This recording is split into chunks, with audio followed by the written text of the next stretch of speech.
Welcome into the Les Schwab Tires Game of the Week, live on mybasin.com, brought to you in part by Les Schwab Tires, Pacific Crest Federal Credit Union, Coldwell Banker, Holman Premier Realty, Lithia Chrysler, Jeep Dodge Ram of Klamath Falls, and by Harbor Isles Tennis and Fitness Club. I'm Josh Eldridge, joined by Dick North tonight, coming to you live from Mazama High School, Valhalla Court, the site of tonight's matchup between the Klamath Union Lady Pelicans and the Mazama Vikings. Both teams entering play today 2-2 in league play. Klamath Union, they have played 2 more games than Mazama has overall on the season. They've won 1 and lost 1. So fairly evenly matched teams coming into play today. We'll take a look at what both these teams have been up to this season as we reach the halfway point. Take a look at the Skyline Conference standings coming up next on the Les Schwab Tires Game of the Week on mybasin.com. Sure glad we went to Les Schwab. I'm glad the baby's still happy. Well, I'm just glad that along with tires, Les Schwab also does brakes, alignment, and a bunch of other safety services. I mean, if we had gone to a cheap tire store instead, I'd be a doggone wreck. My thoughts exactly. Thanks, kiddo. Give everyone peace of mind on the road. Swing by or book online. Les Schwab Tires, doing the right thing since 1952.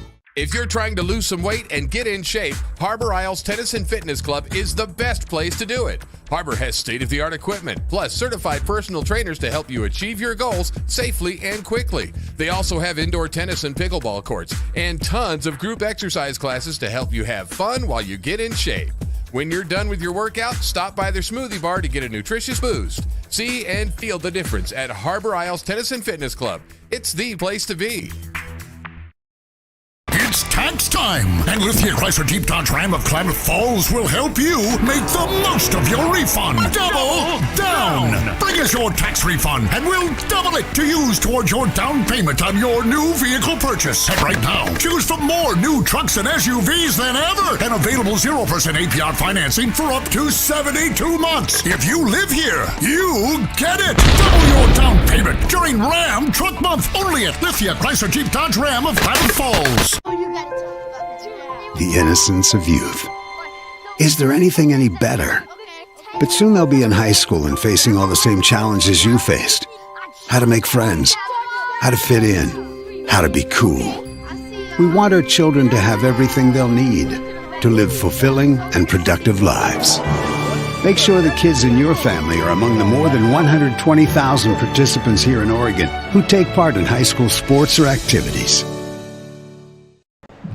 Welcome back to the Les Schwab Tires Game of the Week on mybasin.com. Tonight's presentation of Klamath Union Lady Pelicans basketball is brought to you in part by Les Schwab Tires.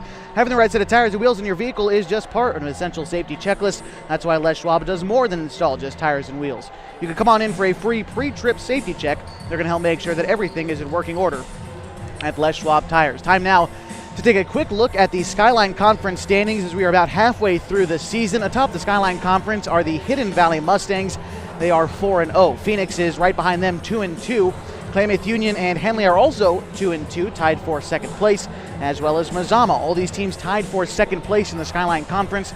North Valley rounds out the list at 0-4. Klamath Union, they're coming off of a loss back on Friday against Eagle Point, 43-32. Meantime, for Mazama, back on Thursday, it was a 58-35 win over North Valley. And Dick, as we take a look at both of these teams, their records, they look fairly even, but we know that Klamath Union, they could definitely turn it up a gear when it's needed, but the key for them is limiting those turnovers until they can turn it up in that fourth quarter. That's right, because I was lazy and didn't go with you over Eagle Point. I don't really know what they had as far as turnovers, but I do know against Henley they had 16 turnovers in the first half and then 6 in the second half when they had that win against Henley. So that's going to be key for them tonight. They're going to need to take care of the ball and, not make silly passes. And, I look for some key offensive play from Probst and from Pena and from some of the other gals on the team. Mahan hopefully will step up and knock down a couple of buckets and work on defense like she always does. But again, the key on this game, I think, watching both teams warm up, they look pretty good, pretty equal.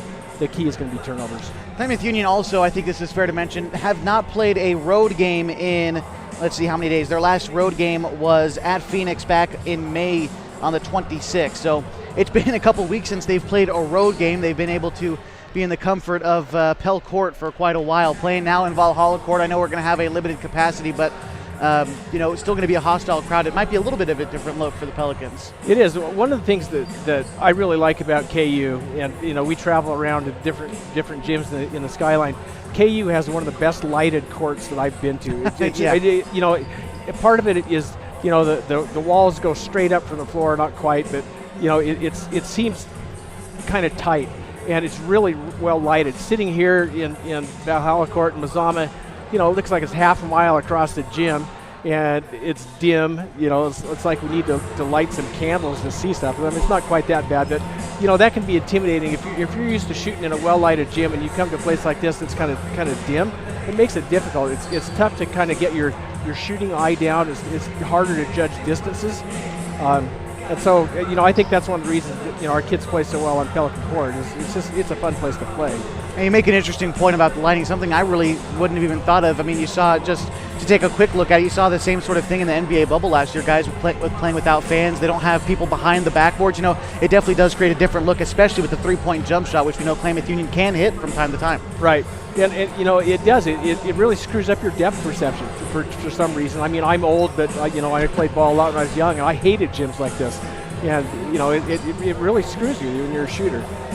Well, we still appreciate being gracious guests tonight at Valhalla Court. Special thanks again to Athletic Director Vic Lees for having us as guests tonight. As we get ready for starting lineups, the national anthem coming up next. Lady Pelicans basketball is live on .com.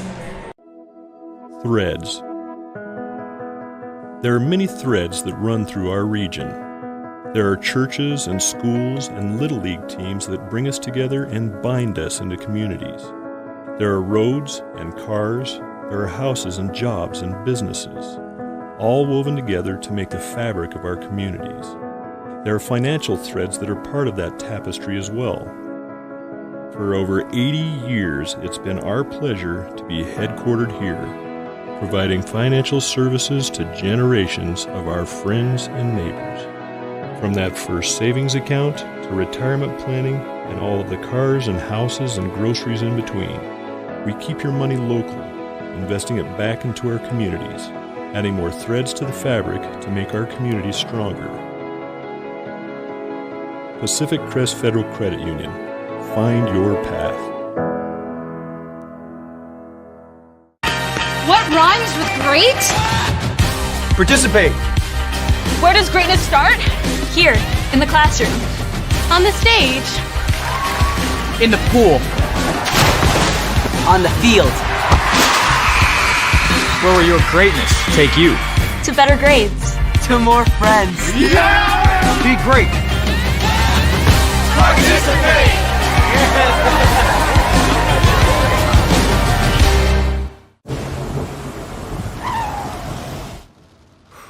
Sure glad we went to Les Schwab. I'm glad the baby's still happy. Well, I'm just glad that along with tires, Les Schwab also does brakes, alignment, and a bunch of other safety services. I mean, if we had gone to a cheap tire store instead, I'd be a doggone wreck. My thoughts exactly. Thanks, kiddo.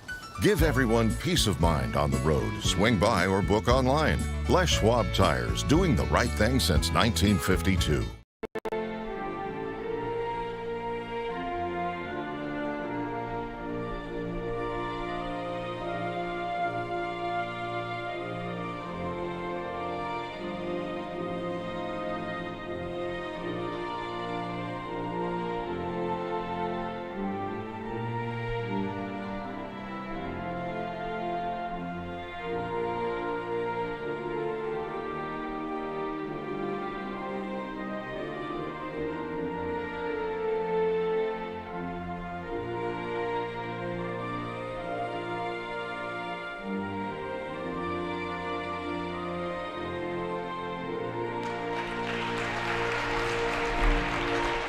Welcome you back live at mybasement.com. Getting ready for the Les Schwab Tires game of the week between the Klamath Union Lady Pelicans and the Mazama Vikings. 2-2 record of the Lady Pels and 2-2 for the Vikings as well.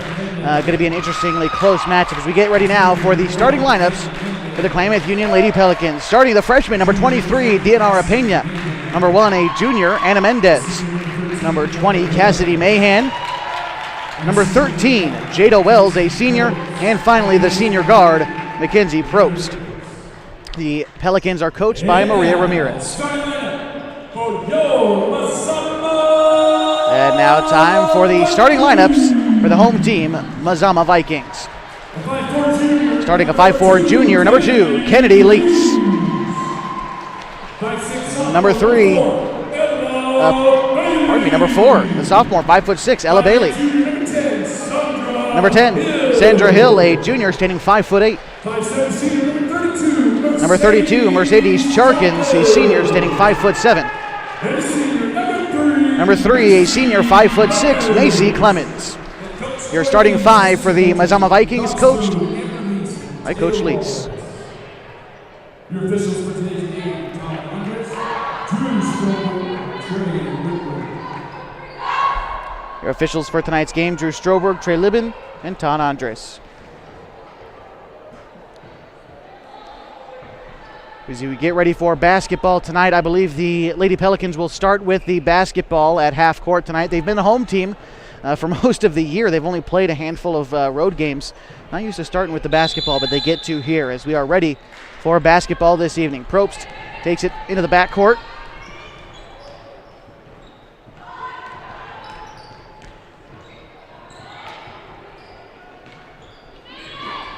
Over to Mendez now, beyond the arc. Tries to get it inside, back to Wells. He throws up a mid-range shot, no good. It was just short. Mazama now taking it the other way. Ball goes out of bounds, will go the way of KU. Dick, we see her on the court right now. She took the first shot of the game. Jada Wells, she's a high-impact player for Klamath Union.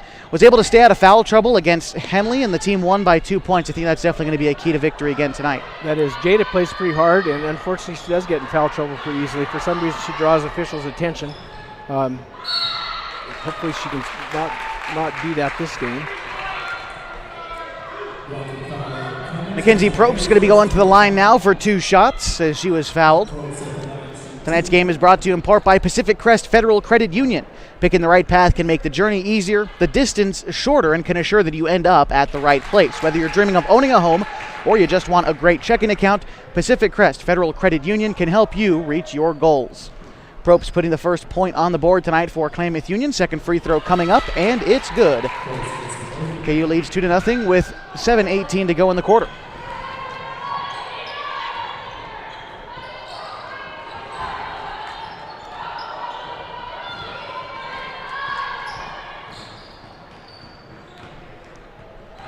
Pena taking it now. She dribbles on the far side. She's in a bit of a double team. Tries to get it inside to Wells, who puts it on the deck, lays it up and in. Good move to the post by Jada Wells. 2 points for the senior. And the Pelicans lead now 4-0 with 6:50 to go in the first. Vikings will shoot the basketball beyond the perimeter quite often. They will look for those three-point looks quite like the Lady Pels will. So, again, these two teams built fairly similar aside from the disparity in the classes playing. A lot of juniors and seniors on the floor for Mazama. Meantime, you're going to see 3 freshmen in the rotation tonight for KU. With it now is Lee. She's going to pass it on over to Clemens. And Pena's slacking off of Clemens quite a bit as she plays the three-point arc. Now dribbling off to her right side. Kicks it out to Lee, who shoots a 3. That's off the back of the rim. No good. Rebound Mazama. Shot goes up again. No good. Rebound goes to Mahan, and KU taking it the other way. Trying to get it inside to Wells. Wells tries to get over to Pena, but jumped the gun a little bit. Maybe a miscommunication and a turnover for KU. They still lead 4-0 about 2 minutes into this ball game. You know, you mentioned that KU's got 3 freshmen on the floor. They don't play like typical freshmen, though. No, they definitely don't.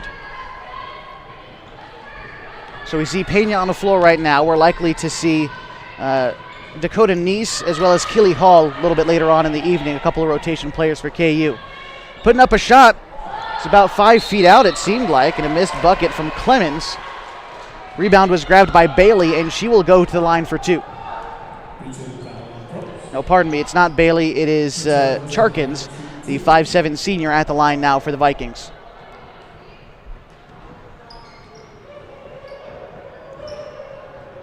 First shot from Charkins is good.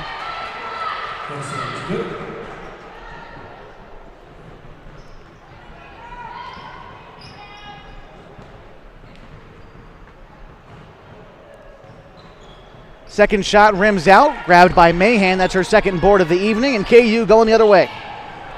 Trying to get into the front court is Probst. High off the glass, it's no good. Rebound grabbed by Kennedy Lease. Lease trying to race up the court. Stops, takes a step to the bucket. She got hit, but no foul called. Probst has the ball stripped, but Pena is able to pick it back up. Pena steps back, tries to get the ball inside to Wells. Let's go of it for just a second, but gets it back, kicks it back out to Mendez beyond the arc. Mendez over to Probst. Probst trying to find a way inside, gets it back outside to Pena, looking for big things from the freshman when she plays well. Klamath Union tends to win basketball games. She's a big motor for this team as she's trying to post up, get the ball back out to Wells. Wells takes a screen, loses the ball for a second, tries to get it back inside to Pena. Now she's on the baseline.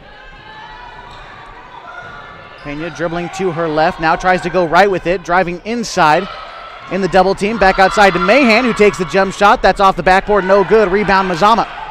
Long possession for Klamath Union that does not result in points. They still lead 4-1 with 4.5 to go in the quarter. Lease with it now. She's trying to drive the right side, high off the glass, and no, doesn't quite get to the backboard as she was fouled as going up with it. So Lease getting a pair of free throws here. Kennedy, a junior, and this is her third year on varsity. Been playing since a freshman. Her mother, Joy Lease, the coach. You know, Joy brought a championship here back in 2013, Coach Lease, and also a few other schools back in the mid-2000s. I believe she's won 4 state championships overall as a head coach, and now making the stop here at Mazama. Her husband, Vic Lease, the athletic director and football coach. Got to imagine that they share coaching advice a little bit at the dinner table, don't you think? If they want to have peace in their family, probably not. Lease goes 1 for 2 from the free throw line. The Vikings trail 4-2 with 4.5 to go in the first.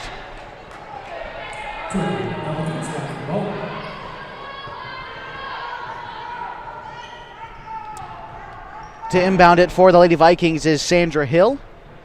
Gets it over to Lease.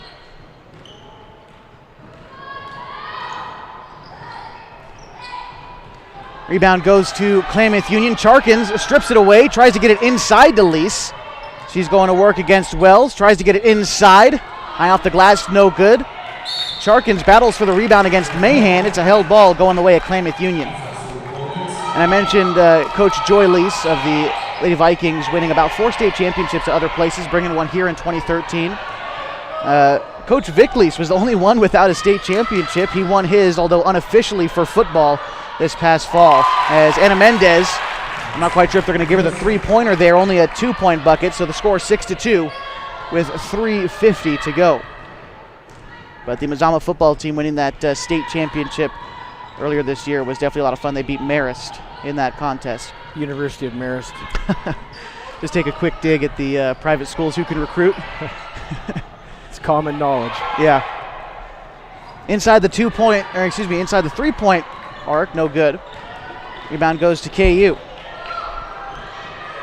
Wells with it. Mid-range jump shot. That one rattles home. Klamath Union leads 8-2 off the bucket from Wells. She's got 4 tonight. 3:11 left to go in the first. Trying to drive the baseline. Going up with the shot was Clemens. That one falls.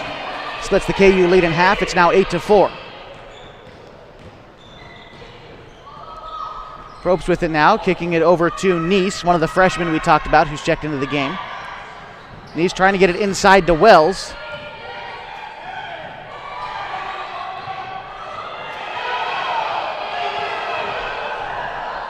Pass goes back outside to Probst.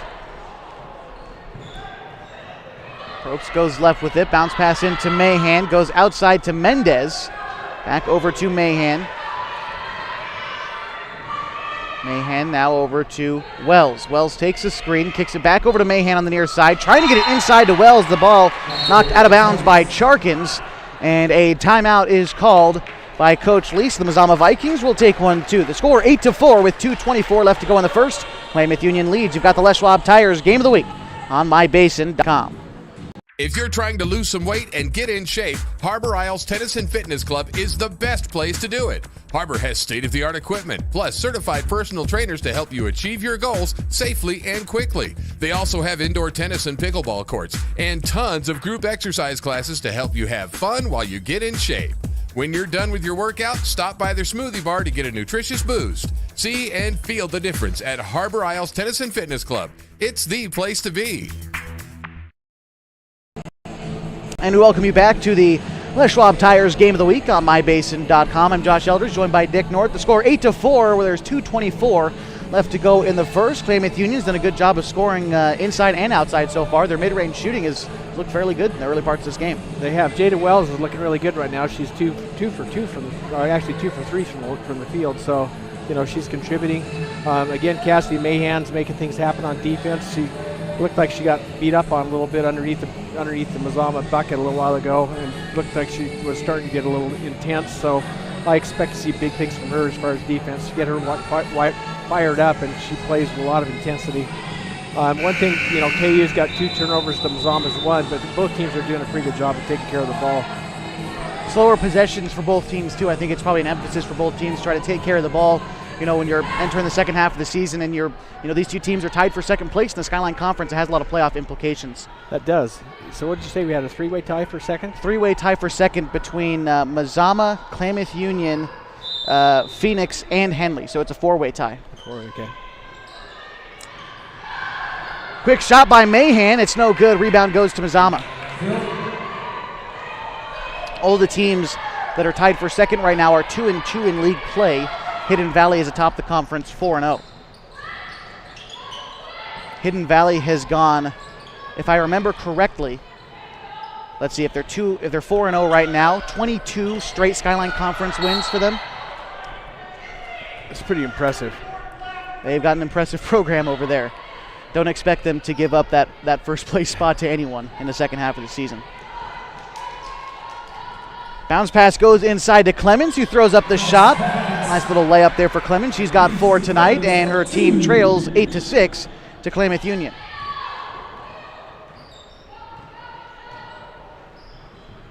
Pass goes over to Mahan. She tried to get it inside to Mendez. Pass knocked away, but picked up by Nice. And foul. Offensive foul. Offensive foul on, was it Nice? Yeah, it was. 24. So that'll prompt Pena to check back in. That's Nice's second foul.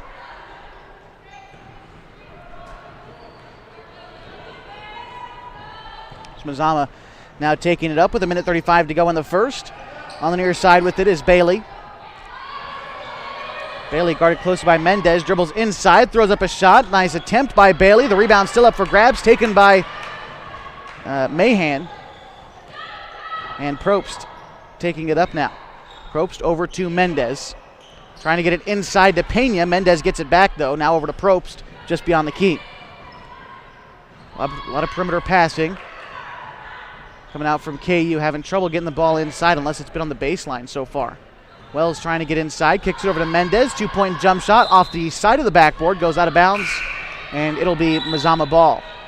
Checking in for the Vikings is number 32, Mercedes Charkins. She will check in for number 34, Kayla Albers. Inbound pass goes to Lease as Klamath Union trying to press Mazama a little bit now. Pass goes inside. Layup attempt is good by Clemens. She ties the game and has 6 points tonight. 44 seconds left to go in the first, and we are tied at 8. Pena trying to bring it up. Pass goes over to Mahan. Mahan dribbling inside, kicks it out to Mendez. Mendez takes a screen, kicks it back over to Mahan. Takes a 2-point jump shot off the glass, no good. Rebound still up for grabs. Was last touched by Mazama, so KU will stay with it with 22.7 seconds left to go in the first. Pass goes over to Probst. Probst now to Mahan. He's taking a couple shots tonight. Inside to Pena. Pena trying to dribble the baseline. Fadeaway shot, misses, and rebound goes to Mazama. 10 seconds left. Lease working her way up the court quickly. Steps back. 4 seconds left to go. Kicking it over to Hill. Hill now over to Clemens. 2-point shot is good to beat the first quarter buzzer. Sandra Hill goes on an 8-0 run by herself to give Mazama a 10-8 lead heading into the second quarter. You've got the Les Schwab Tires Game of the Week on mybasin.com. Threads. There are many threads that run through our region. There are churches and schools and Little League teams that bring us together and bind us into communities. There are roads and cars. There are houses and jobs and businesses, all woven together to make the fabric of our communities. There are financial threads that are part of that tapestry as well. For over 80 years, it's been our pleasure to be headquartered here, providing financial services to generations of our friends and neighbors. From that first savings account to retirement planning and all of the cars and houses and groceries in between, we keep your money local, investing it back into our communities, adding more threads to the fabric to make our communities stronger. Pacific Crest Federal Credit Union. Find your path. Getting ready for the second quarter of action live from Mazama High School. I'd like to correct myself real quick. I said it was Sandra Hill who went on the 8-0 run. As a matter of fact, it was Macy Clemens who went on an 8-0 run to end the first quarter to give Mazama a 10-8 lead. Dick, they've got to figure out a way to shut her down in the last 3 quarters of this game. Yeah, they do. They need to stick a body on her that's going to keep her out of the bucket. I mean, out of the key, because that's where she's been scoring most of her points. 5 on the floor for KU to start the second quarter is going to be Mendez, Mahan, Pena, Probst, and I'm missing one. Where is she? There's Wells right there. It'll be KU ball after the turnover. Inbound pass goes to Probst, and she will take it up for the Lady Pels. Probst over to Mahan. She's taken a couple shots, but still scoreless tonight. Mahan passing it over to Pena. Pena steps into a three-point shot, a high-arcing shot off the backboard, no good. Long rebound, she gets it herself. She's in the quadruple team and gets wrapped up. A held ball as Charkins was able to get her hands in there. You don't generally see a freshman with that much gravity under the basket, but she had 4 Vikings right on top of her. Yeah, she did. You know, she fought for it, too. I think there probably should have been a foul called on that one, but that's okay. Mazama with it now. Dribbling around and losing the ball. Mahan is going to be charged with a blocking foul as Bailey tried to get to the bucket. Foul will be on the floor, so Mazama will take it out. Mahan tried to draw a charge on that, but just kind of stuck her hip out. Yeah, she might have been leaning a little bit as she took the context. Yeah. Wells and Mendez take a seat. Checking in is... that'll be Emma Langley and Dakota Neese back into the game for the Pels as they take possession. The ball goes out of bounds. Haven't seen Langley the past few nights. Pardon me, that's not Langley. That is Slavin, the sophomore. Haven't seen her practically at all this season, but getting some playing time right now. It's Probst taking it up. Probst handing it over to Neese, who loses the dribble, and possession goes to Mazama. You wonder if Coach Ramirez sees a matchup that maybe Slavin could exploit, because this is the first time we've seen her all year. Be curious to see what she brings, a different look to this Pels team. Doesn't hurt to try everything. No, it doesn't.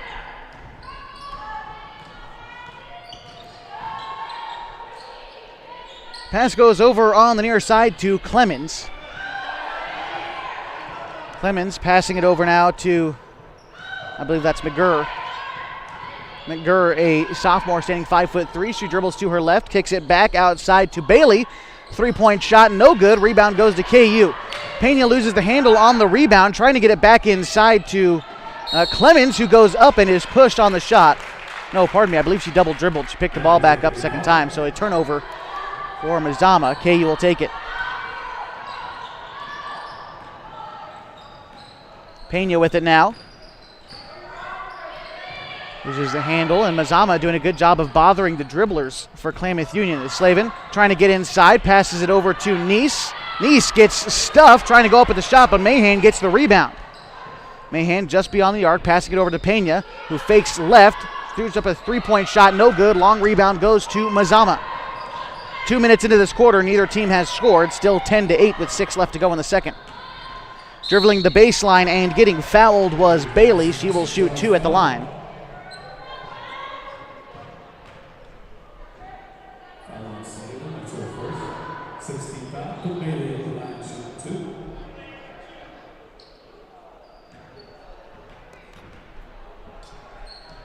So at the line right now is Ella Bailey, 5'6" sophomore. She drains the first one, extends the Mazama lead to 3.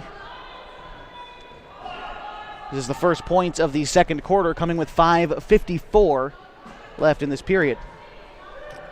Second free throw is off the front of the rim, no good. Rebound is Charkin. She spins around and is able to put the shot back up. It misses, ball goes out of bounds, last touched by the Vikings, so KU will take possession.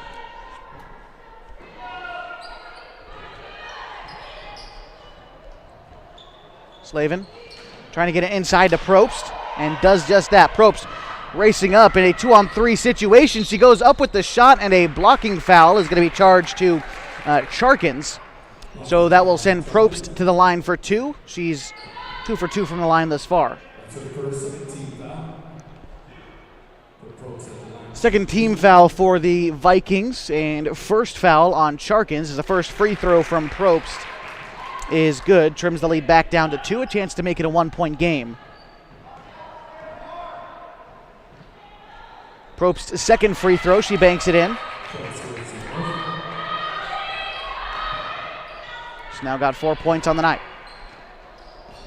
It's going to be a foul against Slavin. Maybe no foul. It just went out of bounds as she touched it last. I thought that might have been a reach-in foul, but no call. Pass goes over to Bailey. She tries to drive the baseline, throws up a shot, and knocks it down. 13-10. Mazama leads, 5:33 to go in the second. As Probst steps out of bounds, I believe, on the near sideline. Looked like she was hit pretty hard, but stepping out of bounds. It'll be Mazama basketball. 5.5 to go in the second.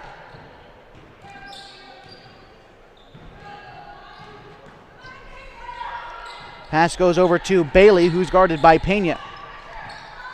Bailey picks it up. She has to pass it over to Charkins. Charkins just beyond the key. Charkins passing it over to Clemens. Clemens dribbling right with it. Kicks it back outside. The shot goes up. Banks it. No good. The shot was taken by Hill. And it'll be KU ball. Pena steps into a three-point shot. No good. She's 0 for 3 from beyond the arc tonight. Rebound was almost grabbed by Mahan, but it goes out of bounds off her fingertips. It'll be Mazama basketball. Looks like Dakota Neese getting set to check in. Taking a seat on the Pelican bench is Mackenzie Probst. Also Anna Mendez checking in. Mendez is going to replace Mahan. Interesting lineup tonight.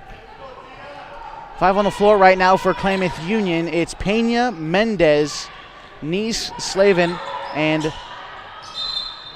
who did I miss? I'm looking at Garcia. Yeah, Garcia's out there too.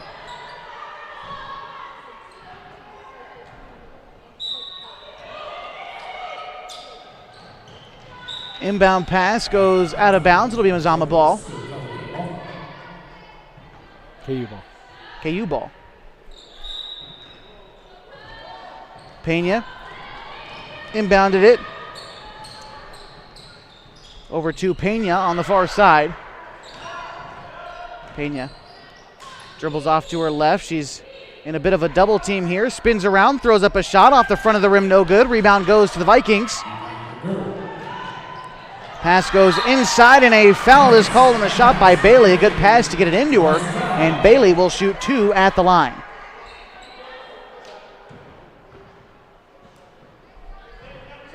That's the third foul on Neese. As Mahan gets set to check back in, it'll likely be Neese who's exiting the game. And it is. So, oh, pardon me, I believe that's Sam Garcia who's exiting the game now. His Neese down low, freshman number 35. Second free throw is up. It's no good. One of them was, though, so 14-10 the score. 4:16 left to go in the second. Pena dribbling around, kicks it over to Mahan. Mahan over to Slavin. Slavin back to Mahan. Tries to bring it back. Getting it into Pena, who's bothered, loses the dribble, now out beyond the arc. Pena in the near corner trying to get it inside, but the pass is taken away by Charkins. And now under the bucket, a held ball. Coach Davison, can you come here for a second? Just 1 second.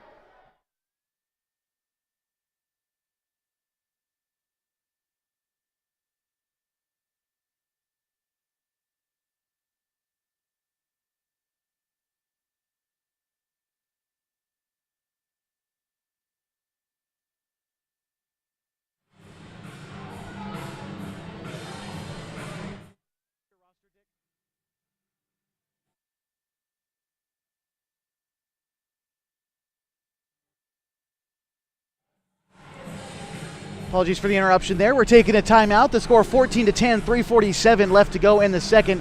Going to stick with you through this timeout as Klamath Union, they've scored only 2 points in this second quarter. They are having a little bit of trouble getting the ball inside. The three-point jump shot not working. What does Klamath Union need to do to try to get the ball inside here? I feel like that's been the biggest holdup in this second period is the lack of inside position for KU. Well, the girls are just working the ball around the perimeter. They don't really have anybody breaking through the key. Pena's been working outside and just throwing up a couple of threes, but they don't really have anybody posting up, and so there's nothing to pass into. So they're just playing into Mazama's hands, and they're passing the ball around the perimeter instead of trying to work inside like they normally do. Again, they put up a couple three-pointers and have them drop. As soon as they start dropping, and I'm sure they will, that'll change the whole look of the game, and it'll open up stuff underneath. Still 14-10, the game far from over. Klamath Union still definitely has a chance to get back into the game, and just a point of forcing some Mazama turnovers. I think trying to get the ball back and try to keep the momentum going for themselves. Yep. Man of few words, yep. You know what, sometimes that's all you need. KU will start with the ball coming out of the break.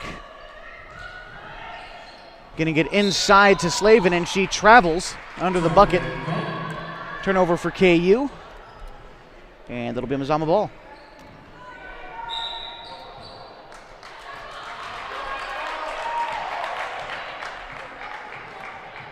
It looks like we just got started. I'm not totally sure what the holdup was. Was there a... I have no idea what that was. So Mazama turned the ball over right as they inbounded it. The pass trying to get inside to Pena, who throws up a shot and knocks it down. Now only a 2-point lead. Pena determined to lead 14-12, 3:39 to go in the second. And that's exactly what KU needed, some inside scoring coming from Pena. Vikings trying to get something going, passing it back outside. Now goes over, I believe, to Lease. Now over to... Well, that was Bailey who tried to get the pass inside to Lease. Lease now taking on the right elbow, passing it back outside to McGurr. McGurr to Lease on the near side. Lease passing it over to Bailey. Now on the far side with it. That was McGurr. McGurr bounce pass to Lease. Getting it over with the three-point jump shot was Hamilton. It's no good. Rebound goes to Slavin. Slavin pass ahead to Mendez. Takes a quick three-point shot, just rattles out. That shot was for the lead. Mazama now taking it on the other side. Passing it over to Bailey. Bailey driving the baseline. Going up with it. The shot no good. Rebound still up for grabs, and a foul is called. Going to the line for two is going to be Gracie Hamilton, the junior, standing 5'6".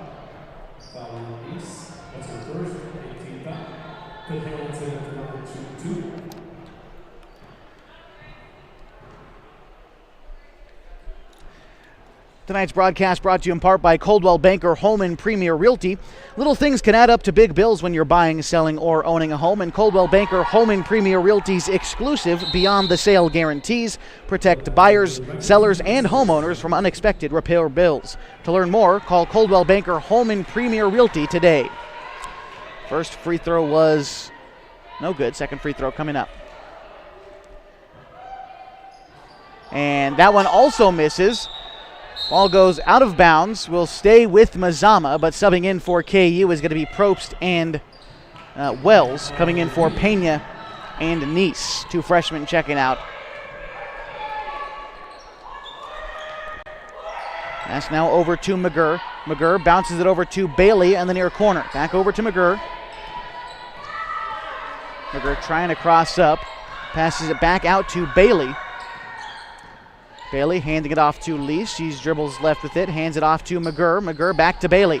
Bailey trying to drive inside, takes a step to the bucket, off the glass. It's good. 16-12. 2:10 left to go in the second. Mazama leads. Probst kicking it inside to Slavin, but the shot misses. And not quite sure what the call was there. It looked like one of our officials tonight called a, what would you call it, the holding, where you get the ball on under the basketball, carrying. There you go. So it looks like one official called that, and Coach Lee's trying to make her case that that's just how you dribble a basketball. I'm inclined to agree, but regardless, the call was made, and it's KU basketball. And a double dribble from Probst.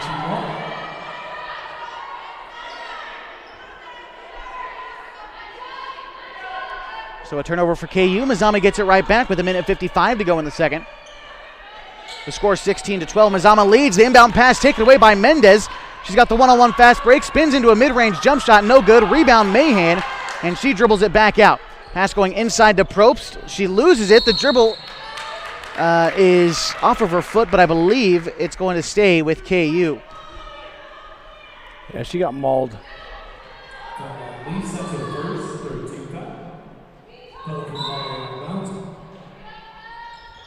Foul goes to Kennedy Lease. It's her first. Inbound pass was intended for Mahan, but slips right through her fingertips out of bounds.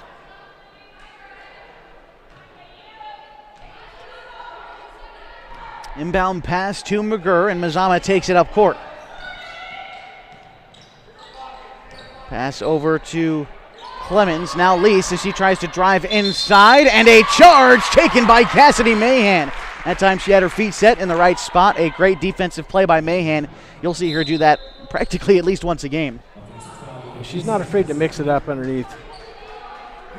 That was the second quick foul from Lease as she checks out of the game. Coming in for Mazama is going to be Annika Lindow and Mercedes Charkins. 1:30 to go in the second, 16-12. Mazama leads.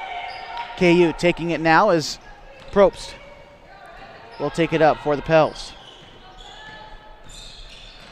Probst trying to dribble left, goes up with the shot, high off the glass. It's good.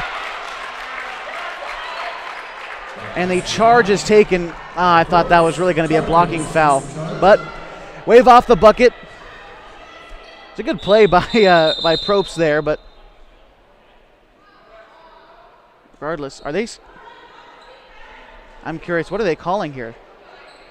Yeah, I don't know. I'm not sure if it was anything in particular. I think the charge was taken. They were just making sure that the scorers had it right. Maybe a question was being asked. I'm not quite sure.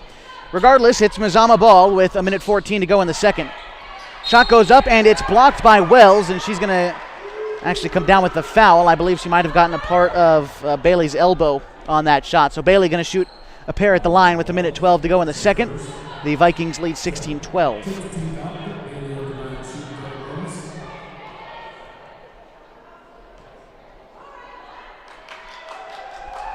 First free throw coming up off the back of the iron, no good.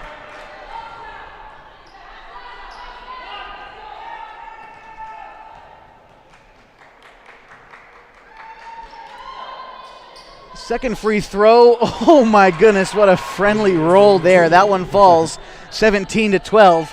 KU taking it now with 1:08 left to go in the second. Probst taking it up, takes a screen, dribbles left, now goes right just beyond the key.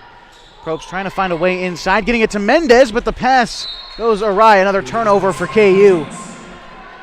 And with under a minute left now, Mazama trying to extend their lead. That stands at 5 right now. That's their biggest of the night so far.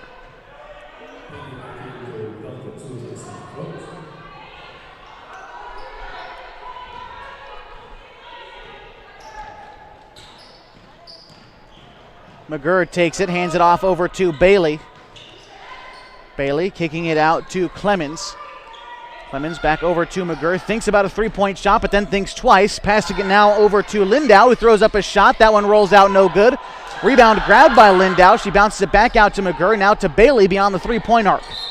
Bailey is fouled as she tries to go right with it, charge the foul to Mendez.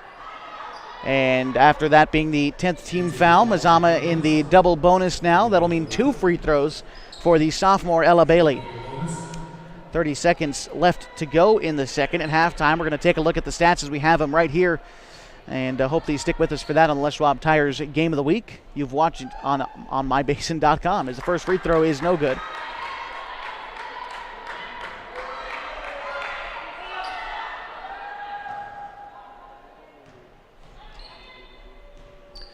Second free throw for Bailey coming up as she tries to make it a 6-point lead and does just that. 18-12, 30 seconds to go in this second period.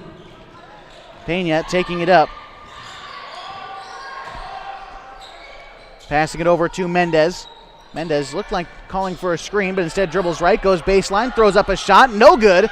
Rebound is going to be still up for grabs, taken by Mazama. 14 seconds left to go as Charkins trying to dribble inside, kicks it outside to Bailey. Mid-range jump shot rattles in. And 4 seconds left to go. KU trying to fire up a quick shot. Pena will not get the shot off, overshoots the backboard regardless. 20-12, Mazama enters halftime with an 8-point lead. We'll be back. We'll take a look at the halftime stats as we have them. Take a look at what we expect to see in the third quarter. Les Schwab Tires Game of the Week. You got it live on mybasin.com.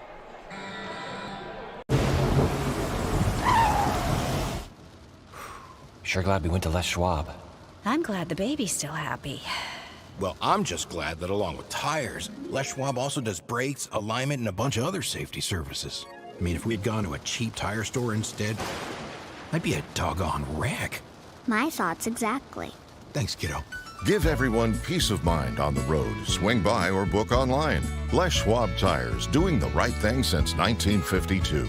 If you're trying to lose some weight and get in shape, Harbor Isles Tennis and Fitness Club is the best place to do it. Harbor has state-of-the-art equipment, plus certified personal trainers to help you achieve your goals safely and quickly. They also have indoor tennis and pickleball courts, and tons of group exercise classes to help you have fun while you get in shape. When you're done with your workout, stop by their smoothie bar to get a nutritious boost. See and feel the difference at Harbor Isles Tennis and Fitness Club. It's the place to be. It's tax time, and Lithia Chrysler Jeep Dodge Ram of Klamath Falls will help you make the most of your refund. Double down! Bring us your tax refund, and we'll double it to use towards your down payment on your new vehicle purchase. And right now, choose from more new trucks and SUVs than ever, and available 0% APR financing for up to 72 months. If you live here, you get it! Double your down payment during Ram Truck Month, only at Lithia Chrysler Jeep Dodge Ram of Klamath Falls. The innocence of youth. Is there anything any better? But soon they'll be in high school and facing all the same challenges you faced. How to make friends, how to fit in, how to be cool. We want our children to have everything they'll need to live fulfilling and productive lives. Make sure the kids in your family are among the more than 120,000 participants here in Oregon who take part in high school sports or activities. And we welcome you back to the Les Schwab Tires Game of the Week. We're live on mybasin.com at halftime. The girls' varsity contest between the Klamath Union Lady Pelicans and the Mazama Vikings. The score after 16 minutes, Mazama leads by 8. They're up 20-12, led in part by Ella Bailey with 10 points. Yeah, Ella Bailey has 10. She scored them all in the second quarter. The first quarter, Clemens had the hot hand. She had 8 points. Lees has 1. And Sharkins has 1. For KU, Mendez has 2, Probst has 4, all 4 of them are from the line. Wells has 4, and Pena has 2. So the KU girls have to step up and start scoring some buckets. I think there's two things that I noticed from Mazama in that first half. One was the fact that Macy Clemens dominated the first quarter. Klamath Union adjusted. They started guarding her. Then Ella Bailey comes out, and I believe by my math, scored every single Mazama bucket in the second quarter. She's got 10. So, you start guarding one thing, and then another player comes back and does the same thing to you, and that's got to be a little bit frustrating. But I think KU will be able to come back from that. I think they will. I'm looking at the second half. I think Pena is going to step up. She's done that in the past, where she was kind of quiet in the first half. Second half, she turned up the gas a little bit. I think Probst is going to be more aggressive and breaking towards the bucket. KU needs to not just pass the ball around the perimeter and hope for something to happen with everyone standing around the perimeter. They aren't making their three-pointers. They've got to work the ball inside, so that means they have to have some people moving through the key. Yeah, so that was exactly going to be my second point. I think Klamath Union, they've gotten lucky on a couple shots, but I think they're settling for bad looks, in my opinion. I think there's really no other way to say it. They're taking bad shots. They are. Over the last few games we've watched them, they've been pretty consistent. They pass the ball around the perimeter, but they break through the key, and they get open looks inside the paint. And tonight they're not doing that. For some reason, I don't know what the thought process is, but nobody's really breaking through the key. So when you've got 5 kids standing around the perimeter, that's the shot you're going to get. And also, when you stand around the perimeter, we don't keep track of rebounds, but I don't think KU has gotten more than 1 or 2 offensive rebounds. And typically in past games, you've got either Pena or Mahan crashing the boards, and they're getting second chances underneath the bucket, and that's not happening tonight either. It's one and done. You got to think, when you start to make those inside shots, those three-point looks will start to open up when you have to guard inside against the likes of Pena and Wells and even Nice if she gets involved too. Those three-point shots will definitely start to open up, so an 8-point lead, definitely not insurmountable by any means. So another thing I would like to see tonight, I'd like to see Coach Ramirez put Hill in. That's another freshman who steps up and plays really aggressively, and she could make a difference in a game like this because she is so aggressive. And she fights for everything she gets, and she can score, she can rebound, she causes problems on the defensive end. And if I were Coach Ramirez, I'd stick her in and just see how she could do. I mean, she's gone to the bench for other kids to play. That would have been my choice. Well, we look to see more of that coming in this second half. Some Keeley Hall and hopefully some inside looks for the Klamath Union Pelicans. Right now they trail 20-12. We're at halftime. We're going to take a break. We're going to come back. We'll take a look at the Skyline Conference standings. Right now, a 4-way tie for second place. That's including the 2 teams you see on the floor tonight. So we'll talk about that coming up next time show on mybasin.com. Threads.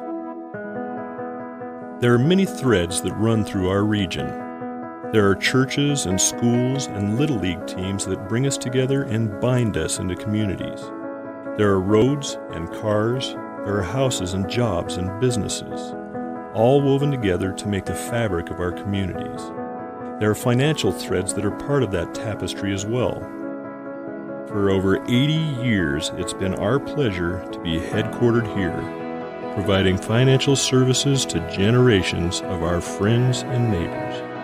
From that first savings account to retirement planning and all of the cars and houses and groceries in between, we keep your money local, investing it back into our communities, adding more threads to the fabric to make our communities stronger.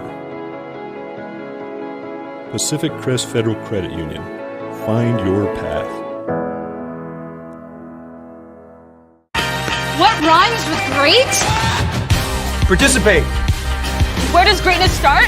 Here, in the classroom. On the stage. In the pool. On the field. Where will your greatness take you? To better grades. To more friends. Yeah! Be great. Participate!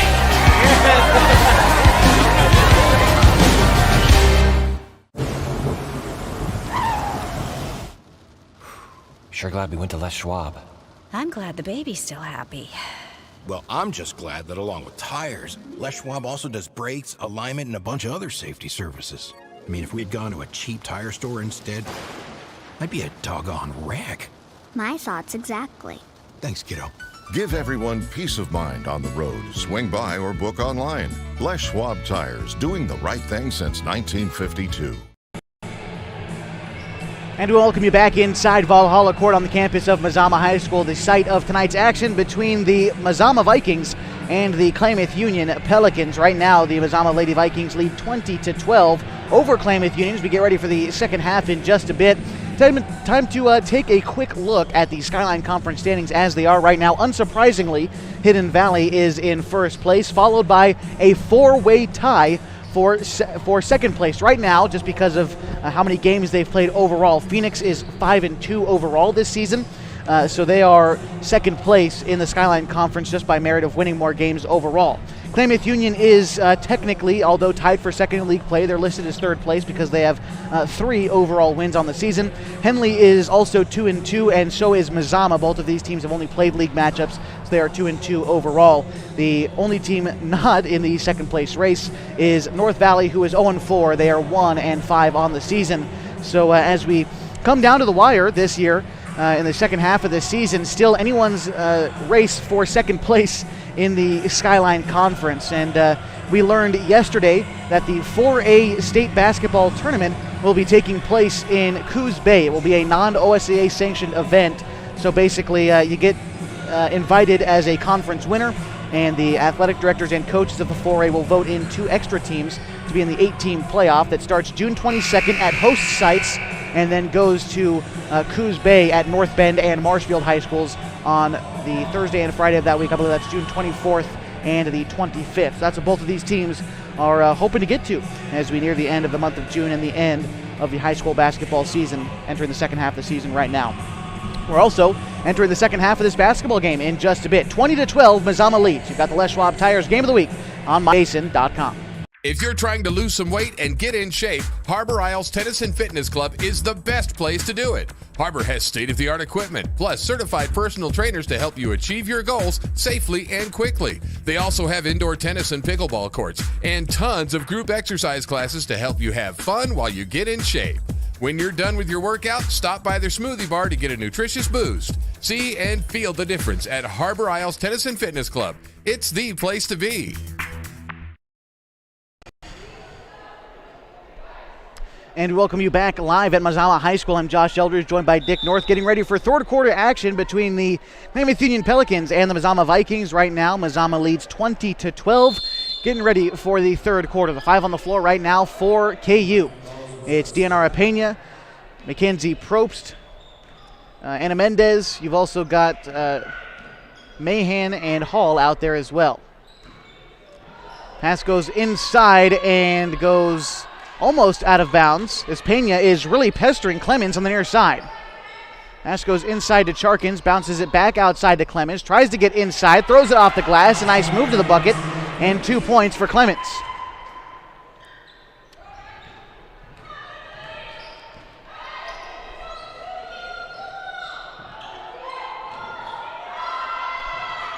Shot goes up for KU on the other side as Mazama leads 22-12. A turnover. Probst trying to take it away. Kicks it over to Mendez.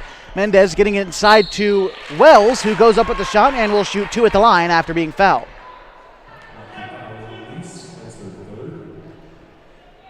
Foul will be charged to Kennedy Lease as she picks up her 3rd early here in the third quarter.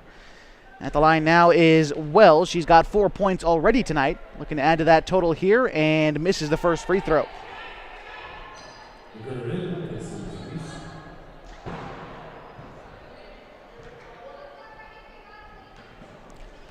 Second shot coming up for Wells is good. Trimming it back down to a 9-point lead. And Mazama finding the inbound pass to Bailey.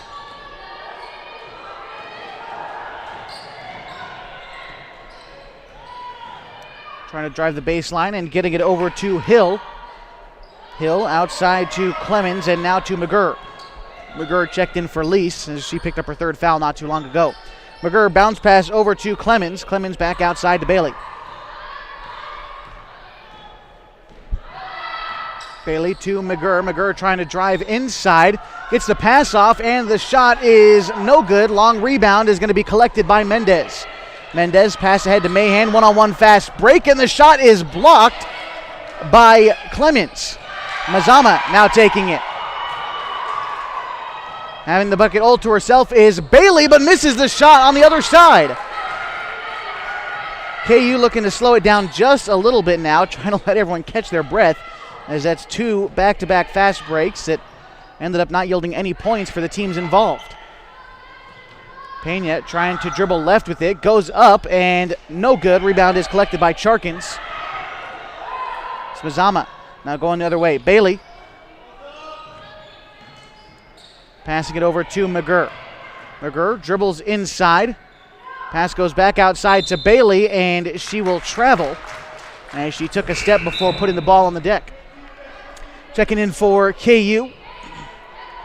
That'll be Garcia and Langley.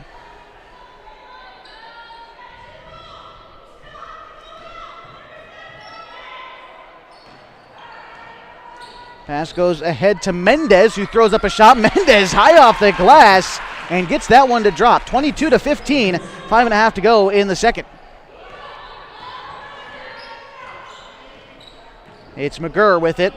McGurr handing it off to Bailey. Bailey being pestered by Garcia and kicks it back out to McGurr as she dribbles right with it. Back over to Clemens, now to Bailey. Bailey back over to Hill. Hill dribbles inside, back out to Bailey, and now to McGurr.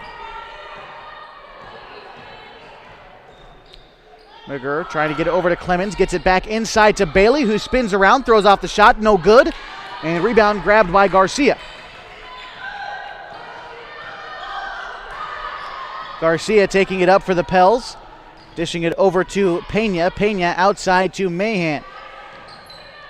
Mahan getting it over to Wells, who's got an idea to get to the baseline, kicks it over to Garcia, misses the shot, no good, and then, pardon me, that was Langley, not Garcia, who goes up for the second shot and gets fouled.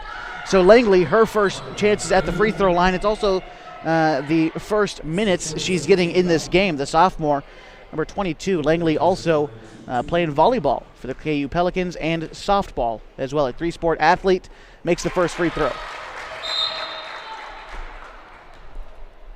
Checking in for the Vikings is Kayla Albers. Checking in for Charkins.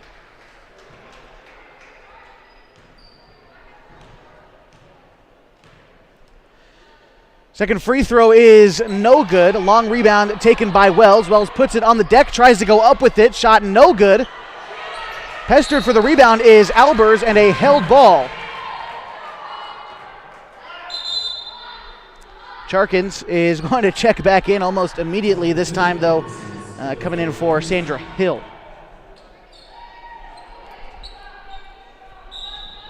Mendez, inbound pass goes to Mahan on the near side. Mahan travels, going to the bucket with it.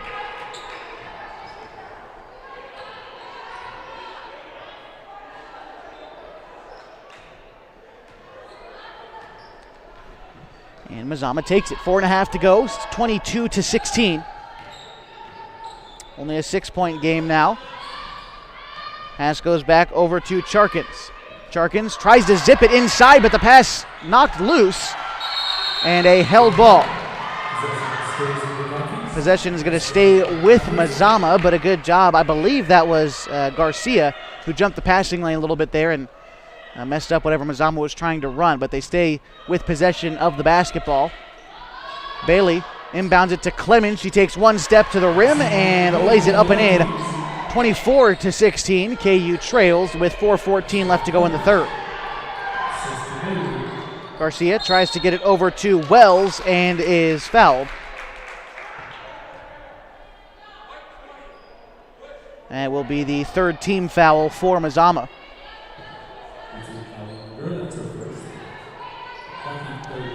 First foul on McGurr as Mendez will inbound. Gets it over to Garcia. Garcia dribbling around, trying to find a Pelican to pass it to. Ends up finding Mendez. Mendez gets it to Garcia again. The shot rims out and a foul will be called. We'll see who this is on. They're going to call it on Jada Wells. That'll be Wells' second foul. So a timeout will be called. Take a media timeout. We'll take one too. 24-16, 3:53 to go in the third. You've got the Les Schwab Tires Game of the Week on mybasin.com.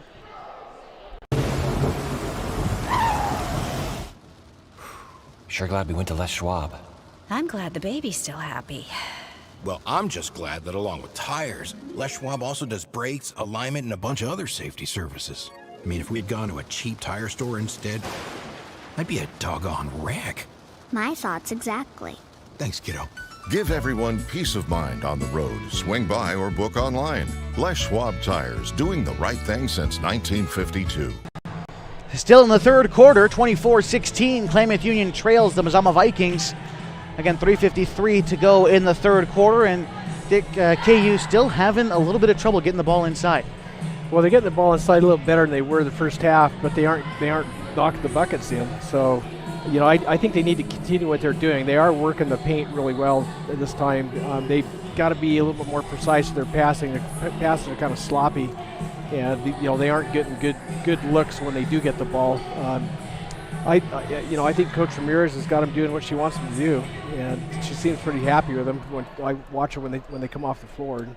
And you know, she's not the kind of person that's in their face anyway, but I think they're working the offense the way it's supposed to be worked. They're just not getting the ball to drop. And I think as a coach you can live with that. I mean, as far as making buckets, that's where you win and lose a game. But right now, Klamath Union, they're not playing bad by any stretch of the word. As Mazama inbounds it, and a quick foul picked up by Emma Langley.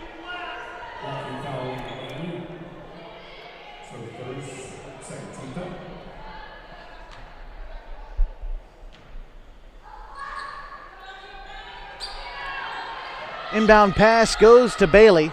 Bailey kicking it up to Charkins. Charkins racing up the floor, goes up with the shot. 10-point lead for Mazama, 26-16. 3:40 to go in the third. As now it's Mendez trying to drive the baseline, goes up with the shot off the side of the backboard again. Mazama taking it now.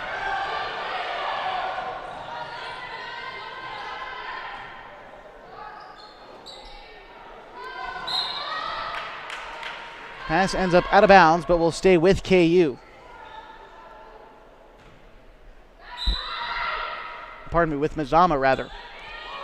As Bailey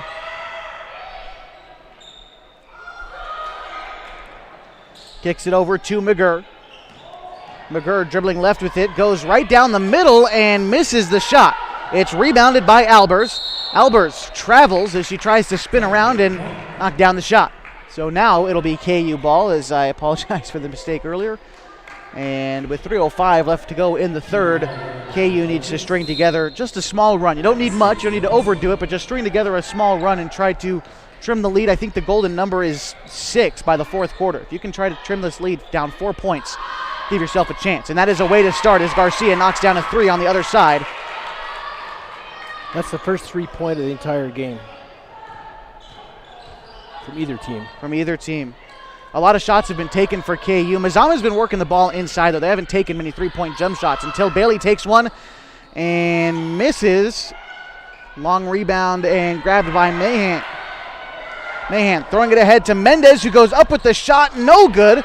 Rebound is tapped out of bounds and last touched by Mazama.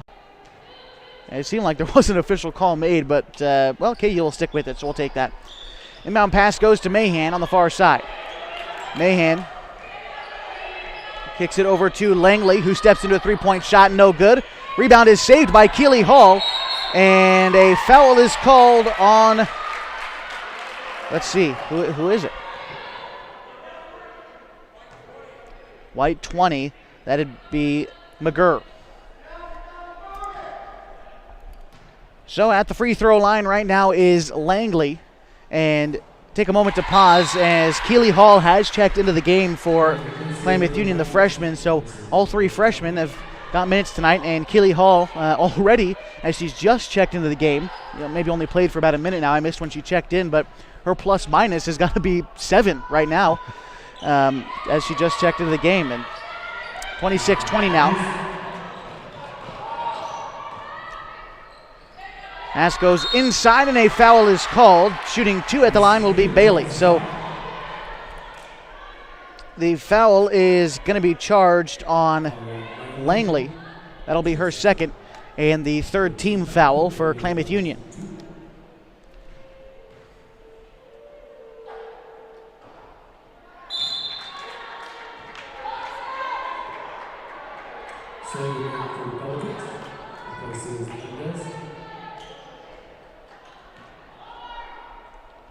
First free throw was no good. Second one coming up from Bailey. And waved off the shot. Was it a lane violation or? It had to be a lane violation. So no bucket, even though the free throw was good, and KU will take it. Garcia trying to get it over to Langley, and does. Langley dribbling left with it. Ball goes out of bounds. Possession going to stay with the Pelicans.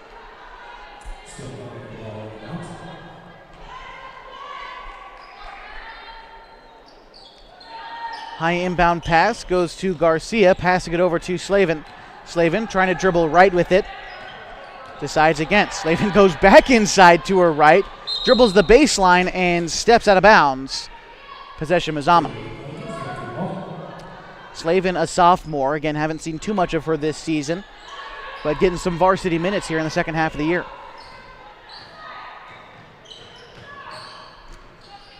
Lease handing it off to Bailey, and a foul is called. It'll stay with Mazama. The foul will be against Garcia.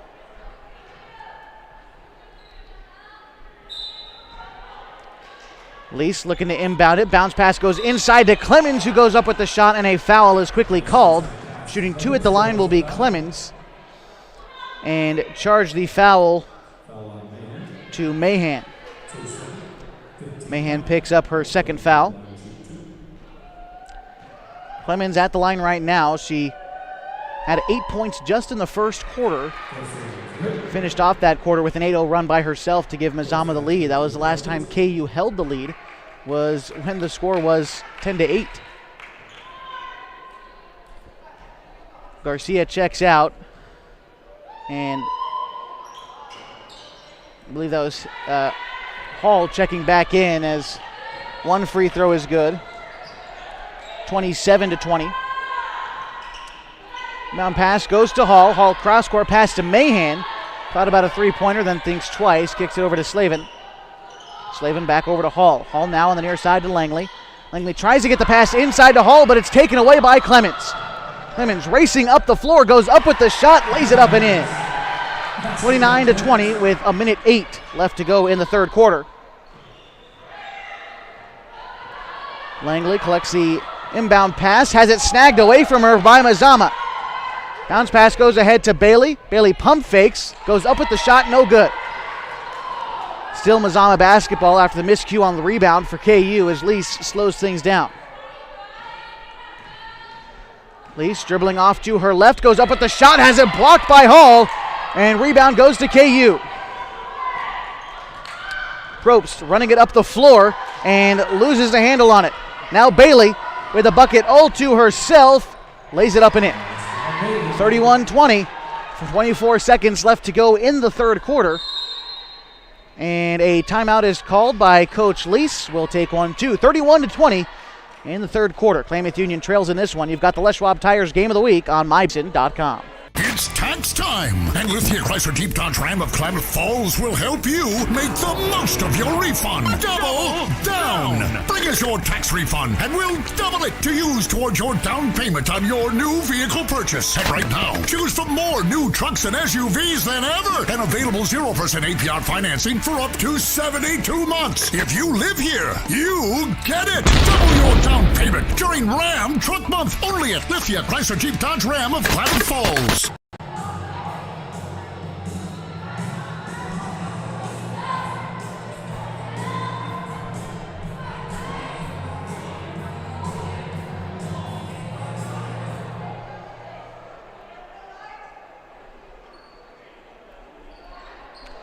And we welcome you back in the third quarter. Les Schwab Tigers Game of the Week, 31-20 with 18.5 seconds left to go in the third quarter. Inbound pass goes to Mahan. Mahan loses the handle as ball goes almost out of bounds, but Mahan comes away with it. Mahan, pass goes inside to Hall, bounces it high off the glass, and it falls. 7 seconds now and counting before the end of the third quarter. 4 seconds left now as McGurr passes it ahead. The shot goes up, and it's blocked by Mahan on the other side. That brings us to the end of the third quarter. 9 points separate this team heading into the last 8 minutes. 31-22, Klamath Union trails on the Les Schwab Tires Game of the Week on mybasin.com. Threads. There are many threads that run through our region. There are churches and schools and Little League teams that bring us together and bind us into communities. There are roads and cars. There are houses and jobs and businesses, all woven together to make the fabric of our communities. There are financial threads that are part of that tapestry as well. For over 80 years, it's been our pleasure to be headquartered here, providing financial services to generations of our friends and neighbors. From that first savings account to retirement planning and all of the cars and houses and groceries in between, we keep your money local, investing it back into our communities, adding more threads to the fabric to make our communities stronger. Pacific Crest Federal Credit Union. Find your path.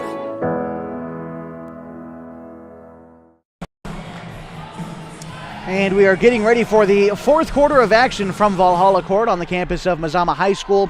The Vikings lead the Pelicans 31-22 here in the fourth quarter as we get set, ready to go. And Dick, still turnovers hurting Klamath Union. They're still only 9 points back with 8 minutes to go, but it's going to take a lot of clean basketball in these final 8 minutes. Yeah, the turnover disparity is pretty bad. KU right now has a total of 16 to Mazama's 7. So that's been the main difference in this game, I think. Slavin kicks it over to Probst. The other three on the floor for KU is Mahan, Hall, and Mendez. Mendez taking it now. Mendez kicking it over to Probst. Probst bounce inside to Hall, back over to Probst. Loses the handle on it and steps out of bounds. It's a good pass by Hall. Just had trouble handling it from Probst. Good high IQ basketball move, though, by the freshman. It was. That was really, that's what we call court awareness. Yeah. Probst broke through the key. Hall dished it off to her, and it should have been a layup. But things like that happen. Pass goes inside, and kicking outside is Hill, kicking it to Lease now on the far side. Lease over to McGurr. McGurr trying to dribble around Mendez, kicks it back over to Lease, who's got 3 fouls tonight. Lease trying to find a way around Mahan, kicks it back over to McGurr. McGurr tries to find Charkins on the far side, and pardon me, I'm not sure that's Charkins. I believe that might actually be Hamilton. Pena checking in for Slavin.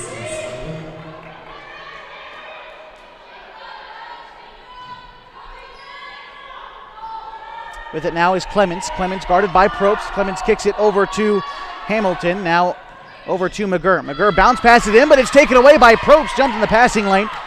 And Probst taking it up. Kicks it over to Mendez. Mendez on the far side trying to get it inside to Pena, who turns around, shoots, no good. Rebound Mazama.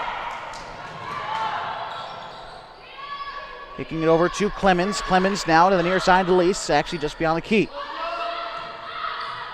Kicking it back over to Clemens. Clemens fakes going left, thinks about right, but now dribbles right. Trying to go down the middle, inside, has the shot bothered by Mahan. Rebound KU. Pena taking it up. Tries to dribble down low, kicks it outside to Mahan. Mahan thinks about a mid-range jump shot, dribbles off to her right, throws up a shot, no good. She gets the rebound and a held ball that's going to go the way of Mazama. Subs coming in for Mazama. That'll be Ella Bailey and Mercedes Charkins. Checking in for Addison McGurr and Gracie Hamilton.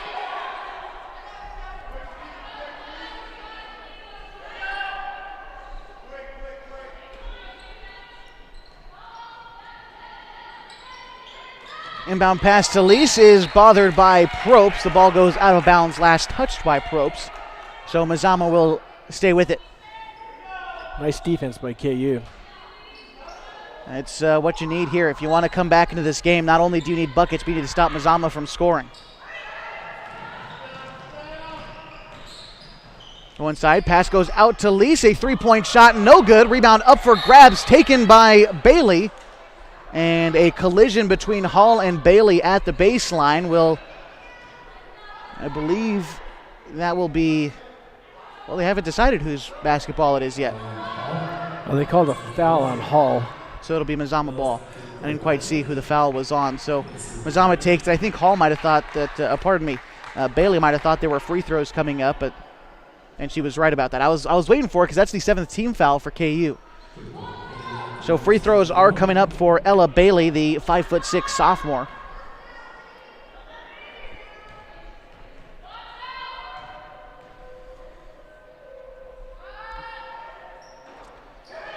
And the free throw is no good as she shot 1 and 1. Hall grabbed the rebound. And Probst now taking it up. So still a decent possession for KU. Even though it netted a foul, you still get the ball back. Bounce pass goes over to Pena. Pena on the right block, trying to go inside against Bailey, and does it, throws off the glass, no good, and rebound goes to Bailey. Bailey passing it ahead to Charkins, who goes down low, fights through some contact, misses the shot, gets her own rebound, goes back up with it, is fouled, and gets the bucket. Charkins will shoot one more free throw here. She's only got 3 points tonight. Looking to make it her 4th. But first, timeout is called by Coach Ramirez. We'll take one, too. You've got the Les Schwab Tires Game of the Week on mybasin.com. Mazama leads 33-2. What rhymes with great? Participate. Where does greatness start?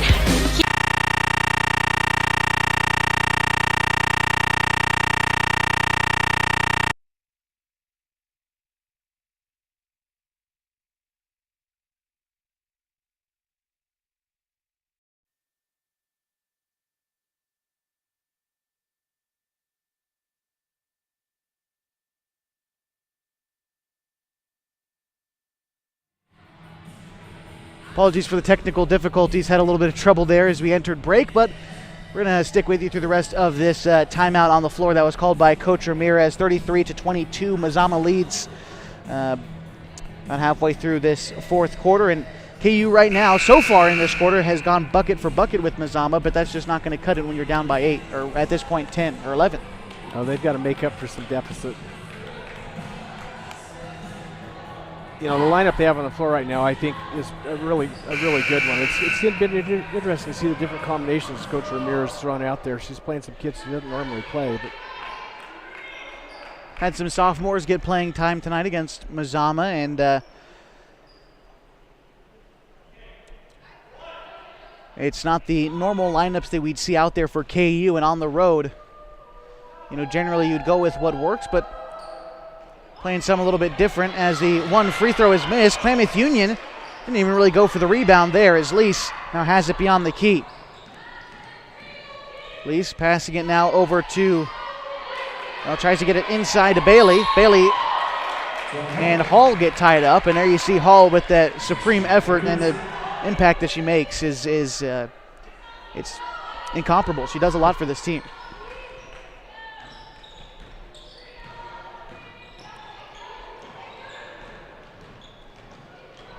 Probst dribbling on the far side, steps into a three-point shot and knocks it down. 33-25, 5:01 to go in the 4th quarter. Lease handing it off to Bailey, who's trying to dribble inside, goes up with the layup and banks it in. Still a 10-point game as it's now 35-25. KU trails, 4:45 to go in the 4th. Pass to the front court, but into Mendez. Mendez tries to get it inside. Now Pena on the near side. Pena dribbles baseline, goes up with it, and it gets the bucket. 35-27, 4:31 to go in the quarter, and Coach Lease calls a timeout. We'll take one, too. It's 35-27, 4.5 to go in this 4th quarter. You've got the Les Schwab Tires Game of the Week on mybasin.com. Sure glad we went to Les Schwab. I'm glad the baby's still happy. Well, I'm just glad that along with tires, Les Schwab also does brakes, alignment, and a bunch of other safety services. I mean, if we'd gone to a cheap tire store instead, I'd be a doggone wreck. My thoughts exactly. Thanks, kiddo. Give everyone peace of mind on the road. Swing by or book online. Les Schwab Tires, doing the right thing since 1952.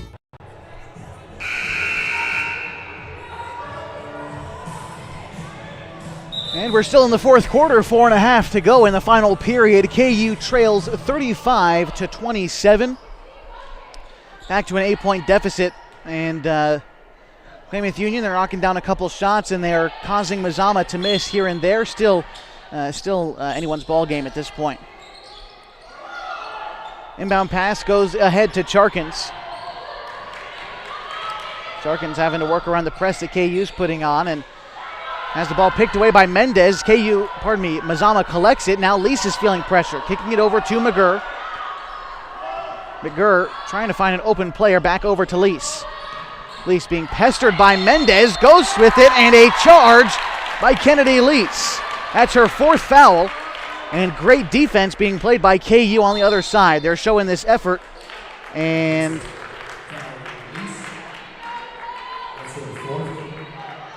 it looks like there is a whistle directed towards the bench of Mazama, but I'm not quite sure what it was. Oh, well, Coach Joy Lease picking up a warning on that there, and disagreeing with the charging call, and KU's got it. Inbound pass goes to Pena. Pena bringing it up. Pena now dribbling left, spins around to her right side, now goes back out beyond the arc. Pena over to Probst. Klamath Union trying to keep the pressure on while also remaining calm. They've played almost every game this season in crunch time very well, as Pena dribbles to the bucket, spins around to her right, throws up a shot, no good. Rebound saved by going out of bounds by Hall, but she just stepped out of bounds. And a close one, a timeout, I believe, is going to be called. We'll take one too. 35-27, 3:43 to go in this fourth and final quarter. You've got Schwab Tires Game of the Week. If you're trying to lose some weight and get in shape, Harbor Isles Tennis and Fitness Club is the best place to do it. Harbor has state-of-the-art equipment, plus certified personal trainers to help you achieve your goals safely and quickly. They also have indoor tennis and pickleball courts, and tons of group exercise classes to help you have fun while you get in shape. When you're done with your workout, stop by their smoothie bar to get a nutritious boost. See and feel the difference at Harbor Isles Tennis and Fitness Club. It's the place to be.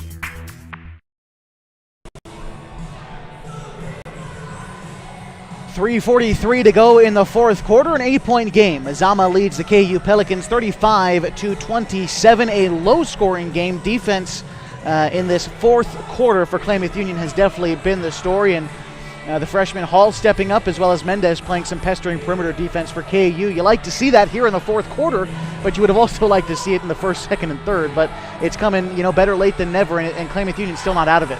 No, they've got 3:43 left. They're down by 8. That's a couple threes and a couple offensive rebounds and scores. So, a couple quick shots, they could be right back in it. Curious to see the 5 that Coach Ramirez puts back out onto the floor. She's played with a couple different lineups tonight. And I'm not quite sure. Did Coach Ramirez call 2 timeouts? No, I think this is an official timeout because there's something on the floor. Oh, some sweat on the other side of the floor. I didn't quite see that. So getting a little bit of a elongated timeout. Is in just a minute. We plan to be joined by the radio audience on 1150 and 92.9 KAGO for the boys varsity contest that will immediately follow this game. You don't have to switch over to listening us to on the radio. We will still be having live video live from Mazama High School for that boys varsity contest, a game in which the KU boys are undefeated, 6-0 on the season. Mazama, though, hot on their trail in the Skyline Conference. We'll talk about that all coming up next as the radio audience joining us here in just a few seconds. So if you bear with us, welcome those folks in about half a minute.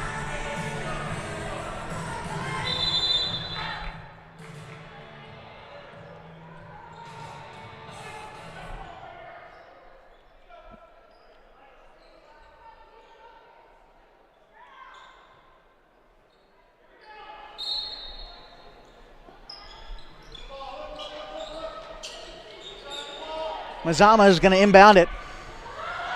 Take it up. The pass, last touch by Klamath Union, will stay with Mazama.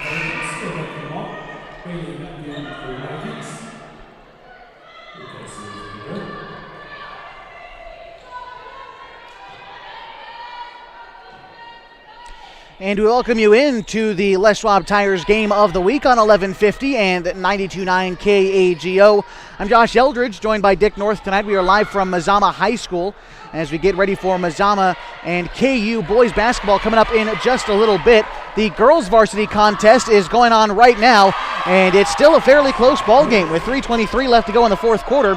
Mazama leads 35-29, so we're going to rejoin the action down on the floor as KU, the 5 on the floor for them, as there is a foul called against Dianara Pena. It'll be Pena, Probst, Mendez, Keeley Hall, and Jada Wells.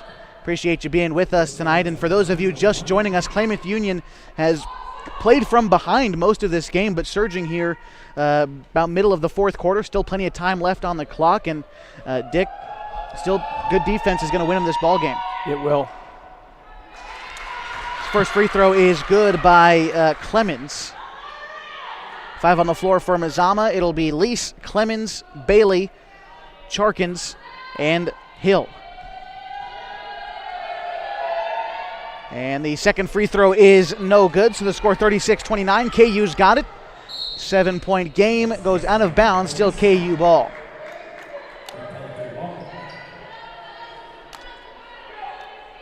Klamath Union tonight in their road blacks. Mazama wearing the white tonight and in a uncharacteristic empty Valhalla court. But going on the other side, Probst tries to throw up a shot. It's blocked by Charkins.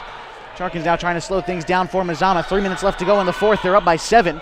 Pass goes back over to Kennedy Lease, top of the key. Now over to the near side to Bailey. Bailey dribbles to her left side, drives right down the middle, throws up a shot, and a charge taken by Pena down low. Foul is charged to Ella Bailey. That is her second, and KU will take it now with 2:49 to go in the fourth.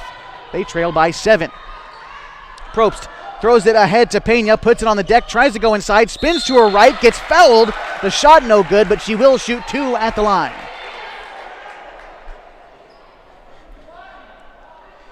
Pena, scoring-wise, has been relatively quiet tonight, and we've seen her have big games. We've seen her have these average games, I think, and a travel is called. Wow, they reversed a call.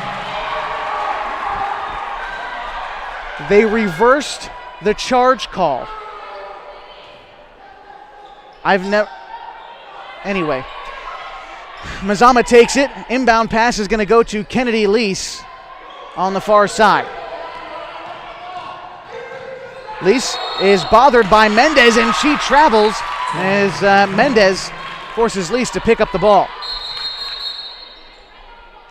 Substitution coming in for the Vikings. It's Addison McGurr, and KU takes it. Lease checking out of the game.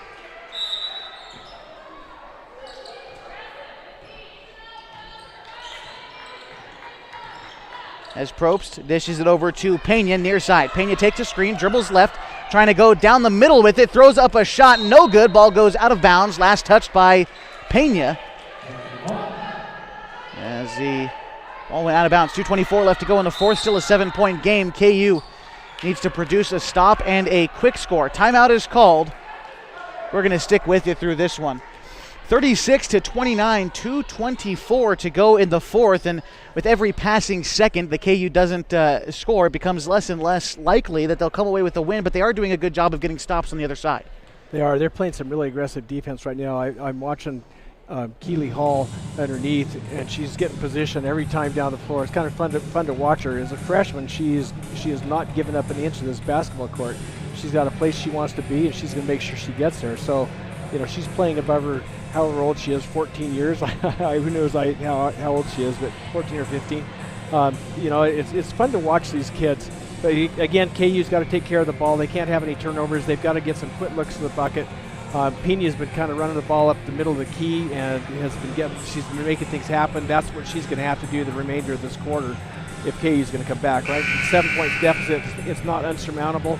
Again, all they have to do is knock down 1-3 and, or score a couple quick buckets on layups with fouls. And they're in it. So they're not out of the picture yet. Pena's definitely been able to drive the ball inside. She's getting harassed quite a bit inside.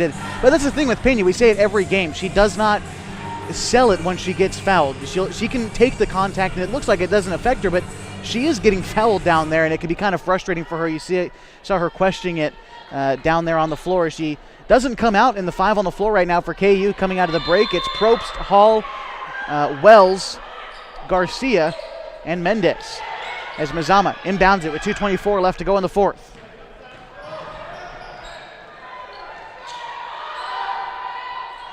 It's McGurr with it now, beyond the key, guarded by Probst. Bounce pass goes just beyond the perimeter over to Clemens. Now it's over to Hill. Hill just beyond the key, passing it inside. The foul on Charkins, and she gets the bucket. 38-29, 2:06 to go, and that bucket there really puts Klamath Union in a bind.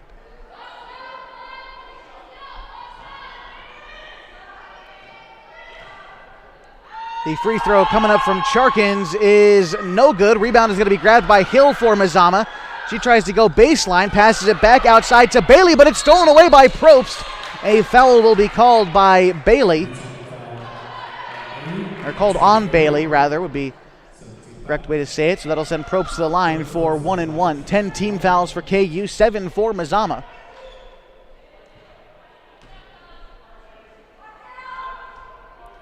Two minutes even on the clock to go in the fourth quarter. Probst, first shot, rims out, no good. Rebound is collected by Wells. Wells tries to get it inside to Probst. Ball goes out of bounds, last touched by Clemens. KU stays with it. Timeout is called by Coach Ramirez. We're going to stay with you through this one. 38-29 as Mazama leads under 2 minutes to go now in the fourth quarter. Klamath Union, if this lead holds, will fall to 2-3 on the season. Mazama will take sole control of second place in the Skyline Conference with a 3-2 record. And just taking a quick look at how the OSAA playoffs are going to shake up, for those of you who haven't heard or join us on the radio if you're just joining us, the OSAA is not hosting a properly sanctioned state championship event. Basically, some athletic directors and coaches got together and decided they wanted there to be a culminating event for the student athletes, and they decided to host it at Coos Bay at North Bend and Marshfield High Schools, and that will be happening on the 24th and 25th of this month. That's what the winner of the conference will be going into an 8-team playoff where they will host their own games and then go to that final site up in Coos Bay. As the ball was inbounded, a quick foul was called that will send Hall to the line. The foul is called on Sandra Hill. That'll be her first. Hall at the line, shooting 1-1 as Mazama picked up their 8th team foul. The shot coming up from Hall is good.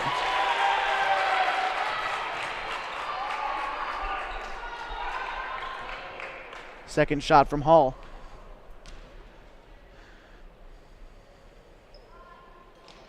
Second shot is no good. Rebound is snagged by Charkins for Mazama.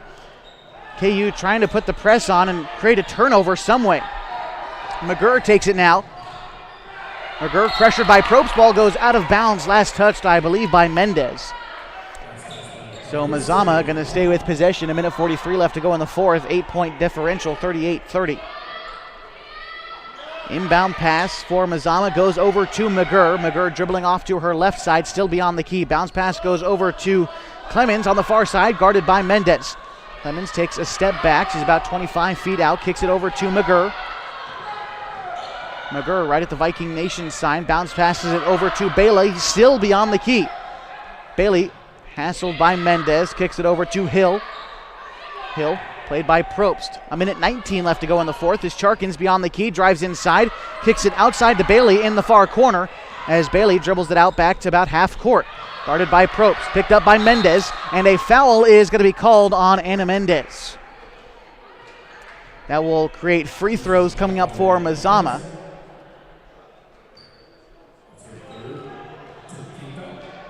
Third foul for Probst and 11 for KU as a team in this half. First free throw coming up from Bailey is no good. And because they're in the full bonus, Mazama and Bailey getting a second one here.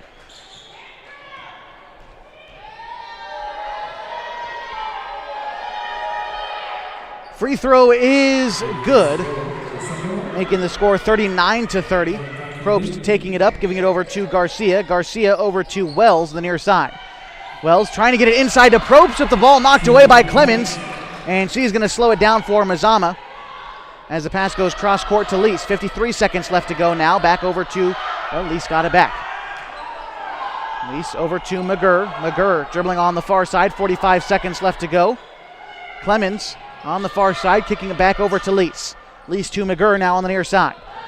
McGurr back to, well, now it's Bailey.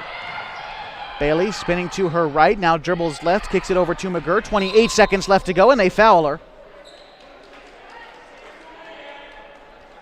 And Probst picks up her 4th foul. 2 free throws coming up for McGurr.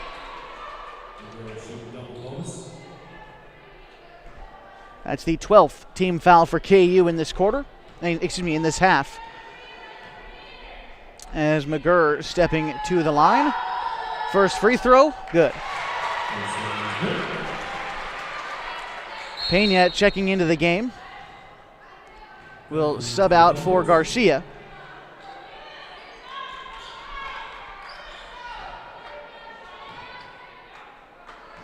I believe Pena, it looks like she's shaking her hand out there. The reason she was taken out might be something to do with her hand. So we'll keep an eye on that as the second free throw is good. 41-30 is Pena taking it up for KU. 25 seconds left to go in the final quarter. Takes a screen. Pena thinks about a 3, kicks it over to Probst, who dribbles to her left, now goes right with it, takes a screen, steps into a 3-point shot, high off the glass, and it falls. 10 seconds left to go. And Probst having to guard. 7 seconds left to go, and likely going to be our final score tonight as McGurr dribbles the clock out. 41-33 the final. Mazama taking this one on their home floor. They improved to 3-2 on the season. We'll take a look at what this does for the Skyline Conference. Coming up next, we will also preview the boys varsity contest, which is coming up here in just a few minutes. You've got the Les Schwab Tires Game of the Week on 1150, 92.9 KAGO with live HD video on My Basin. Sure glad we went to Les Schwab. I'm glad the baby's still happy. Well, I'm just glad that along with tires, Les Schwab also does brakes, alignment, and a bunch of other safety services. I mean, if we'd gone to a cheap tire store instead, I'd be a doggone wreck. My thoughts exactly. Thanks, kiddo. Give everyone peace of mind on the road. Swing by or book online. Les Schwab Tires, doing the right thing since 1952. If you're trying to lose some weight and get in shape, Harbor Isles Tennis and Fitness Club is the best place to do it. Harbor has state-of-the-art equipment, plus certified personal trainers to help you achieve your goals safely and quickly. They also have indoor tennis and pickleball courts, and tons of group exercise classes to help you have fun while you get in shape. When you're done with your workout, stop by their smoothie bar to get a nutritious boost. See and feel the difference at Harbor Isles Tennis and Fitness Club. It's the place to be. It's tax time, and Lithia Chrysler Jeep Dodge Ram of Klamath Falls will help you make the most of your refund. Double down! Bring us your tax refund, and we'll double it to use towards your down payment on your new vehicle purchase. And right now, choose from more new trucks and SUVs than ever, and available 0% APR financing for up to 72 months. If you live here, you get it! Double your down payment during Ram Truck Month, only at Lithia Chrysler Jeep Dodge Ram of Klamath Falls. The innocence of youth. Is there anything any better? But soon they'll be in high school and facing all the same challenges you faced. How to make friends, how to fit in, how to be cool. We want our children to have everything they'll need to live fulfilling and productive lives. Make sure the kids in your family are among the more than 120,000 participants here in Oregon who take part in high school sports or activities.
And we welcome you back to the Les Schwab Tires Game of the Week on mybasin.com, also on 1150 and 92.9 KAGO. As we get ready for the boys contest between the Klamath Union Pelicans and the Mazama Vikings. Time first to close the book on the girls game that we saw, a game in which Mazama took this one 41-33. You know, the scoring for Mazama was pretty much between Clemens and Bailey. Clemens had 16 points, Bailey had 15, Lease had 1, McGear had 2, and Charkins had 7. Most of Charkins were in the second half. For KU, Mendez had 4, Probst was the hot hand with 12, Hall had 3, Wells had 3, Garcia had 3, Langley had 2, and Pena, who I thought would score quite a bit tonight, only had 4. I think she got hurt early. She sat out most of the game, and like you said, towards the end she was shaking her hand, so I think she got beat up a little bit. Tough game for the girls. They had quite a few turnovers. 8 in the first half, 11 in the second half, and I think if it came down to it, Coach Ramirez, if she's looking at this game, I think she would look at it and say, okay, the turnovers are what cost us. It's very interesting to watch this team play because it seems like on a nightly basis, you almost see a different team every night. And when they win, they do different things good every night. When they lose, they do different things bad every night. I think you could attribute that partially to keeping freshmen in the rotation. These freshmen don't play like freshmen, but the pace of play is definitely something you have to get used to, jumping from 8th grade to varsity basketball. I think Klamath Union will definitely get there, though. Will there be a team that can compete in the Skyline Conference regularly, especially in 2 to 3 years? I think so. I think next year is going to be a huge difference. You've got Hall, who really impresses me. You've got Pena, who is banged down, I think, 25 points is her season high. You've got other kids that step up, and I think next year, the year after that, when they're juniors, especially if these kids keep playing, they're going to be a force to be reckoned with. I think Coach Ramirez would probably like to see him put together all the good things they do in one game. If they did that, they'd be a hidden valley. And so so far we haven't seen that. So they're flashes of brilliance, and then there are periods where they play and you're thinking, what was that? And I think if they can kind of get the bugs out and especially cut down on their turnovers, they've got some kids that can step up and play basketball, and so they are going to be a force to be reckoned with down the road. Well, right now, as Mazama taking this one, they improve on the season to 3-2. They are now second place in the Skyline Conference behind Hidden Valley, who's 4-0. Meantime, Klamath Union falls to 2-3. They're now in third place in the Skyline Conference, but still looking to finish out the season. Next time up for Klamath Union will be on Thursday on the road against North Valley. We will, of course, be there for you, covering the action live in Merlin for that game just north of Grants Pass. That's the next Lady Pelicans broadcast. Right now we're going to switch gears just a little bit and talk about what we expect from the boys varsity contest tonight. The Klamath Union Pelicans entering play tonight. They are 5-0 in league play, 6-0 on the season. They look really great. Meantime, you look at Mazama, they're a team that we've heard a lot about this season. Right now, they're 3-1 overall and 3-1 in league play. As far as looking at the heights for these kids, you got the height matched for KU. We've got some 6'3", 6'4" kids on the floor on both sides. I think this is going to be a fairly good match and reminiscent of the one that we saw against Hidden Valley. I think so. There's going to be some intensity here. There's a lot of rivalry between Mazama and KU. I look for a good game from Short. Hopefully he doesn't get into foul trouble. We talked to him a little bit before the game, both you and I did. I also look for Cook to step up and use that left hand that he's so good with. And I also look for Macias to bang a few in from the outside. If they do that, if Macias starts hitting or Franklin starts hitting threes from the outside, that's going to open it up for the big guys underneath. Short always plays with a ton of intensity and crashes the boards. If he can stay out of foul trouble, I think that's going to be the key to this game. Right, without a doubt. As we near first tip, we're going to step aside. When we come back, we'll take a look at the Skyline Conference standings. Both these teams in the race to potentially make that non-OSAA sanctioned state championship event coming up later on this month. So we'll talk about all that coming up next on the Les Schwab Tires Game of the Week, live on 1150 KAGO with HD video on mybasin.com. Threads. There are many threads that run through our region. There are churches and schools and Little League teams that bring us together and bind us into communities. There are roads and cars, there are houses and jobs and businesses, all woven together to make the fabric of our communities. There are financial threads that are part of that tapestry as well. For over 80 years, it's been our pleasure to be headquartered here. providing financial services to generations of our friends and neighbors. From that first savings account to retirement planning and all of the cars and houses and groceries in between, we keep your money local, investing it back into our communities, adding more threads to the fabric to make our communities stronger. Pacific Crest Federal Credit Union. Find your path. What rhymes with great? Participate. Where does greatness start? Here, in the classroom. On the stage. In the pool. On the field. Where will your greatness take you? To better grades. To more friends. Yeah! Be great. Participate!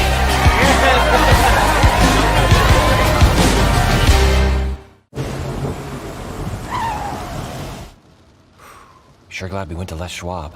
I'm glad the baby's still happy. Well, I'm just glad that along with tires, Les Schwab also does brakes, alignment, and a bunch of other safety services. I mean, if we had gone to a cheap tire store instead, I'd be a doggone wreck. My thoughts exactly. Thanks, kiddo. Give everyone peace of mind on the road. Swing by or book online. Les Schwab Tires, doing the right thing since 1952.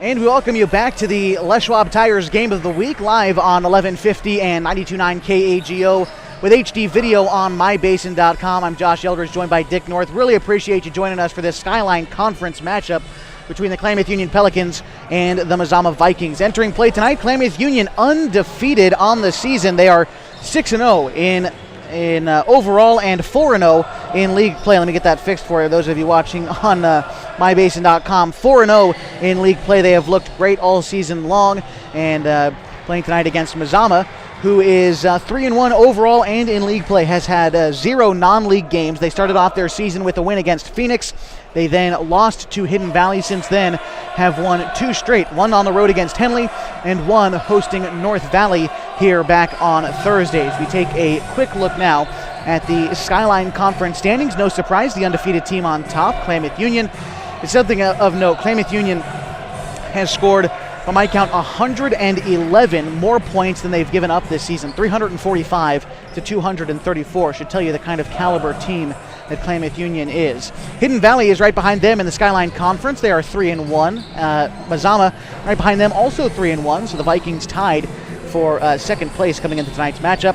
Henley and Phoenix are both 1-3, and the North Valley Knights, who Klamath Union will see next Thursday, is 0-4 in Skyline Conference play. So heavy implications. You know, Mazama would love to put that one loss in Klamath Union's column tonight, would even it up with them. They would be tied for first in the Skyline Conference. So we've heard a lot about Mazama. We've talked about them a little bit. They've got guys like Cole Brosterhouse out on the floor tonight, who's committed to Western Oregon to play a little bit of football. Tristan Lee is also going to college, I think also for football. Tristan Lee actually made that game-winning interception for the football team against Marist back a few months ago. So he's a great athlete too. You've also got guys like Stephen Luna, who can shoot it outside for Mazama. So a lot of these names we recognize carrying over from last year, a year in which Mazama went 0-10 in league play, and the consensus for just about anyone who watched that team last year, they should not have been 0-10. They were much better than that record showed, and this year they're playing like it. So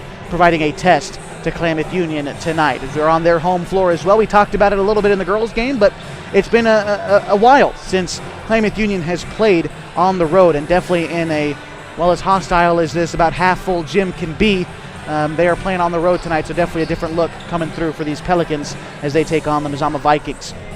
Going to take a break, come back. We'll be ready for starting lineups and getting ready for game time tonight. From Valhalla Court on the campus of Mazama High School, you've got the Les Schwab Team of the Week on 1150 and 92.9 KAGO with live HD video on mybasin.com. Leave it here. You won't want to miss it. Sure glad we went to Les Schwab. I'm glad the baby's still happy. Well, I'm just glad that along with tires, Les Schwab also does brakes, alignment, and a bunch of other safety services. I mean, if we had gone to a cheap tire store instead, I'd be a doggone wreck. My thoughts exactly. Thanks, kiddo. Give everyone peace of mind on the road. Swing by or book online. Les Schwab Tires, doing the right thing since 1952. If you're trying to lose some weight and get in shape, Harbor Isles Tennis and Fitness Club is the best place to do it. Harbor has state-of-the-art equipment, plus certified personal trainers to help you achieve your goals safely and quickly. They also have indoor tennis and pickleball courts, and tons of group exercise classes to help you have fun while you get in shape. When you're done with your workout, stop by their smoothie bar to get a nutritious boost. See and feel the difference at Harbor Isles Tennis and Fitness Club. It's the place to be.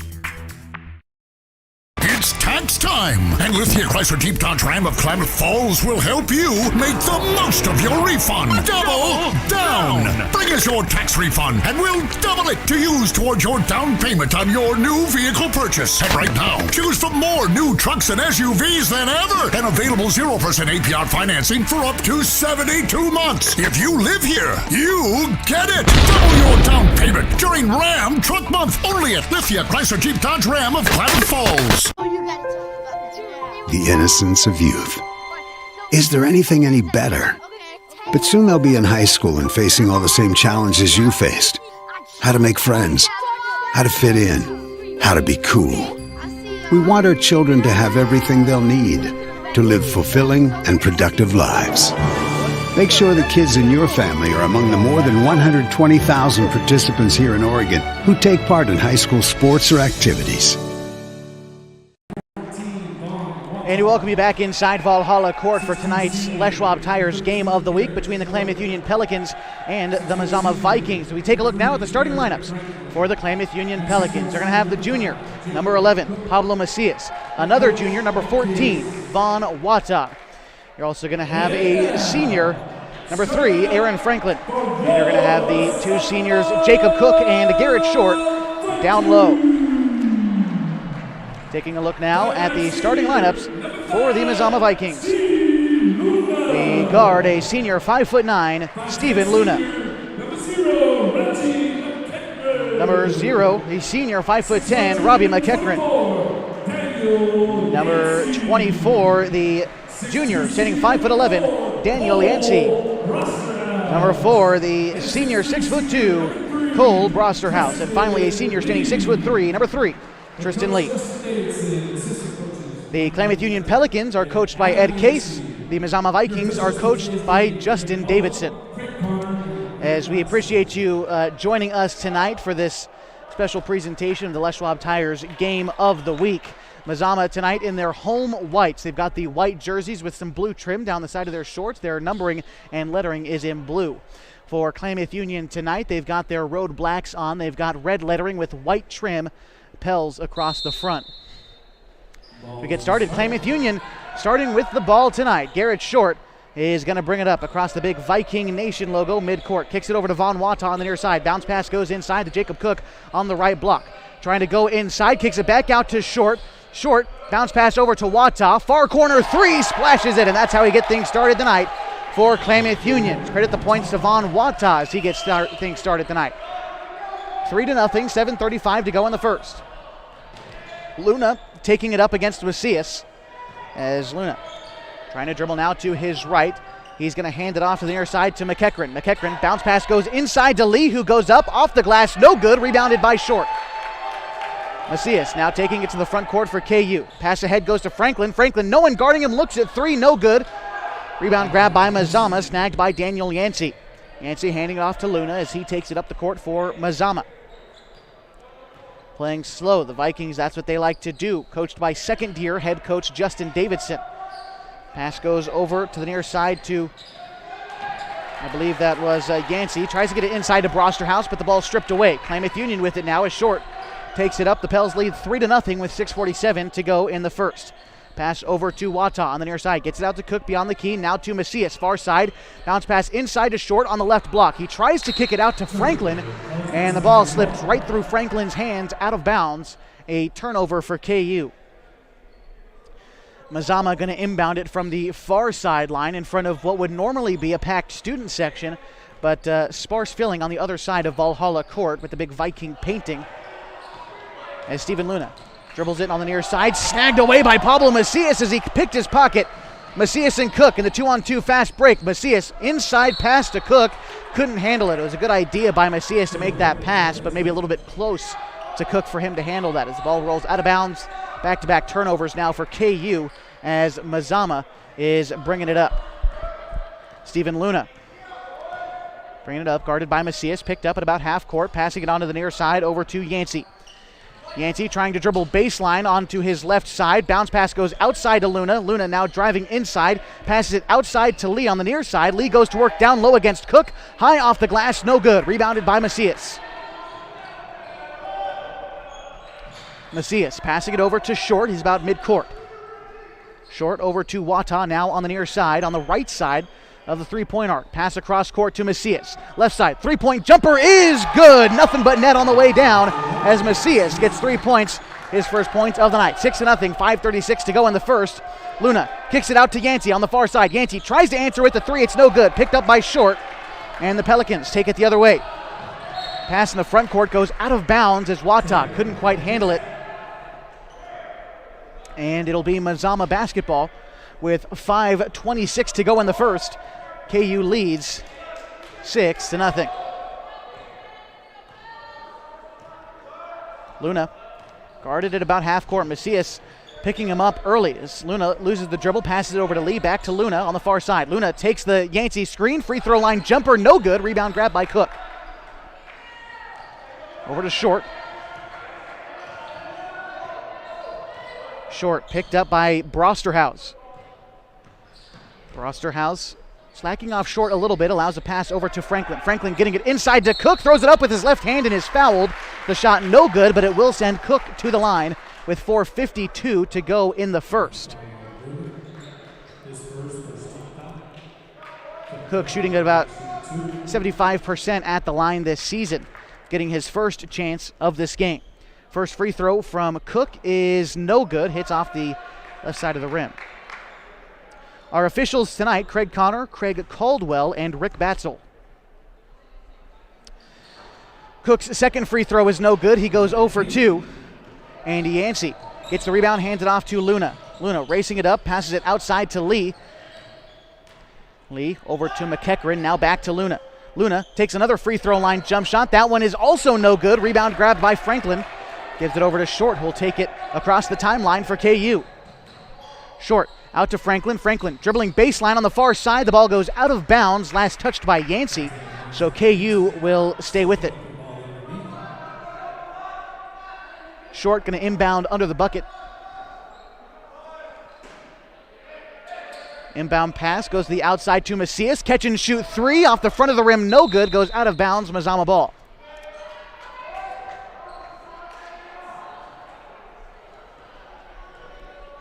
Luna and Brosterhouse trying to maybe design a play as Luna takes it up court and Macias meets him right at the Viking logo mid-court, and that's got to be frustrating for Luna. Luna has his pocket picked by Macias again. Ball goes out of bounds, last touched by Luna. Pablo Macias, and he takes pride in playing that pest role for KU. And he is very pesky. He is. He's got quick hands, he's got quick feet. Well, he tries to inbound it to Short, but the inbound pass goes off the inside of the backboard behind it. So it'll be Mazama basketball right as we try to give Pablo some praise. But that's all right. He's still playing great defense. He had Luna in his face. I think he just tried to get the inbounds pass over Luna's hands and banged it off the back. Oh. Brosterhouse caught the three-point shot and had it blocked by Short, so that's his first block of the game. He's averaging about 3 a game. And it'll still be Mazama ball on that inbound. So keep track of Short's blocks as we move through this game because he will pick up a few more. Inbound pass goes to Lee. Lee goes to work against Cook. No good. Rebound is going to be grabbed by Luna. He throws up another shot, bothered by Short. He dribbles it back out to the perimeter on the near side. Picked up by Franklin. Tries to dribble right. Kicks it out to Yancey. Yancey dribbles left. Goes right now. And picks up the dribble beyond the three-point arc. Kicks it out to Luna with the Viking Nation logo. Now over to Yancey in the near corner. Yancey picked up by Short. Takes his time with the dribble. 3:40 left to go in the first. KU leads 6-0. Hands it off to Luna at about half court. Luna picked up by Macias. He's going to hand it off over to McEachran. McEachran goes right, dribbles left, now kicks it out to Luna on the near side. Back out to Lee, cross-court pass to Yancey. Yancey fakes left, dribbles right. Pump fake at the free throw line. It's blocked by Short again. 2 blocks in the same possession for the senior Garrett Short. He passes it ahead to Franklin, now back to Short. Tries to get it inside to Cook. Cook going to work at that left elbow. Pass goes inside to Short. Bounces it outside to Wata. Wata, open 3, no good. Rebound is up for grabs, still grabbed by Franklin. Macias with it now, just beyond the key, guarded by Luna. Hands it off to Wata. Wata dribbles left, hands it to Franklin, who goes right. Franklin pulls up at the right elbow, kicks it out to Macias, who takes a look at 3, no good. Rebound Yancey. Timeout is called by Coach Davidson. We'll take 1, 2. The score 6-0. KU leads with 2:46 left to go in the first. You've got the Les Schwab Tires Game of the Week live on mybasin.com, on air on 1150 92.9 KAGO. If you're trying to lose some weight and get in shape, Harbor Isles Tennis and Fitness Club is the best place to do it. Harbor has state-of-the-art equipment, plus certified personal trainers to help you achieve your goals safely and quickly. They also have indoor tennis and pickleball courts, and tons of group exercise classes to help you have fun while you get in shape. When you're done with your workout, stop by their smoothie bar to get a nutritious boost. See and feel the difference at Harbor Isles Tennis and Fitness Club. It's the place to be.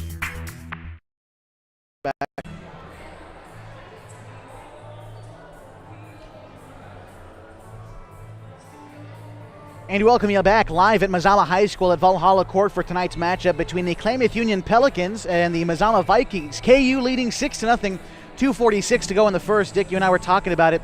The score, Klamath Union's only scored 6 points, but through the first 5.5 minutes, they've stopped Mazama from scoring, and defensively, they just seem to be playing with a higher pace than Mazama so far. Well, not just defensively, offensively too. KU right now is dominating this game on both ends of the court. Short's got 3 blocks, so he's already hit his average. Cook's playing really well underneath. We've knocked down a couple threes from the outside, but the thing that's important is that KU is crashing the boards on both ends. I don't think Mazama's gotten 1 defensive rebound. So, that's a good thing. They keep doing that, and this game will be fun to watch. Pablo Macias sits on the bench as we come into this first quarter, and Javin Zumwalt, the sophomore, taking his spot. He's still guarding Luna. Inbound goes to Brosterhouse. Brosterhouse pumps fake, gets Short off his feet, throws up the follow-up shot, no good, rebounded by Short. Short, pass over to Cook on the left side. Cook goes to the bucket with the mid-range shot, throws it up with his left hand, and gets the shot. Cook's got 2 tonight.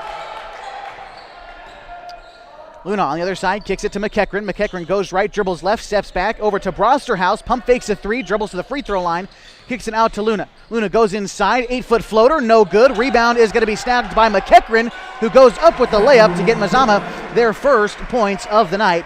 Goes to Reggie McEachran. 8-2, under 2 minutes now to go in the first as Short brings it up for the KU Pels. Over to Cook. Cook handing it off. No, he's going to keep it on that right elbow. Now over to Franklin, just beyond the key. Now to Short. Short back outside to Franklin. Franklin back to Short, just beyond the key. Now over to Zumwalt. Back to Short. KU slowing it down here as they look for a good look. Pass goes over to Franklin. Back to Short. Now over to Zumwalt. Zumwalt thinks about a 3, steps back, mid-range shot. That one no good off the front of the rim. Rebound snagged by Mazama and McEachran. McEachran bringing it up quickly for Mazama. Stops beyond the 3-point arc, kicks it back out to Yancey as Mazama look like they want to draw up a play here, try to grab some points. Yancey dribbling left on the near side beyond the arc. He's in the corner, guarded by Franklin. Kicking it back out to Brosterhouse. Brosterhouse now back out to McEachran at about the midcourt logo. McEachran handing it back off to Yancey. Yancey at the free throw line, stops, pops, kicks it out to Brosterhouse on the near side. And now back out to Luna beyond the key. Luna dribbling left, trying to get to the baseline, and a shot swatted away by Jacob Cook. He sent that one back all the way to Pell Court when he made contact with it. 52 seconds left to go in the first, and Mazama is going to stay with possession. Checking into the game now is Bryce Worrell, a sophomore, standing 6'3". And I believe he's checking in for, who's he coming in for? There's 6 Vikings on the floor right now. He's going to come in for Steven Luna. Yancey to inbound it in front of the KU bench. Getting it inside to Lee. Lee back out to Brosterhouse, and now over to McEachran. McEachran handing it back over to Brosterhouse. Brosterhouse right beyond the key. Dribbling left, hands it back over to Yancey. Yancey going right with it now, still beyond the key. McEachran right now just inside the three-point arc, trying to dribble left with it. Kicking it back out to Yancey. Far side three is no good. Rebound short. 27 seconds left to go in the first. Short, bringing it up quickly for KU. Spins around to his right, kicks it out to Wata to slow it down. Wata over to Franklin. Franklin bounces it into Cook on the right elbow. Cook goes to his left, spins left, tries to find a way out of it, kicks it out to Wata. Wata dribbling to his left now, gives it over to Zumwalt. Now over to Short. 7 seconds left to go in the first. Short dribbles right, goes up with the shot. He's tied up, and with 0.9 seconds left to go, it'll be a turnover, I believe a charge against Short. It'll be his first foul.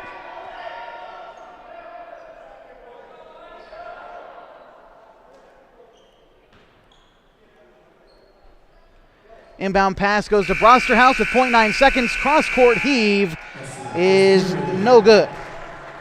We go to the second quarter with a score 8-2, a defensive battle thus far, and we are just getting started. Second quarter action coming up on the Les Schwab Tigers Game of the Week on 1150 92.9 KAGO with HD video on mybasin.com.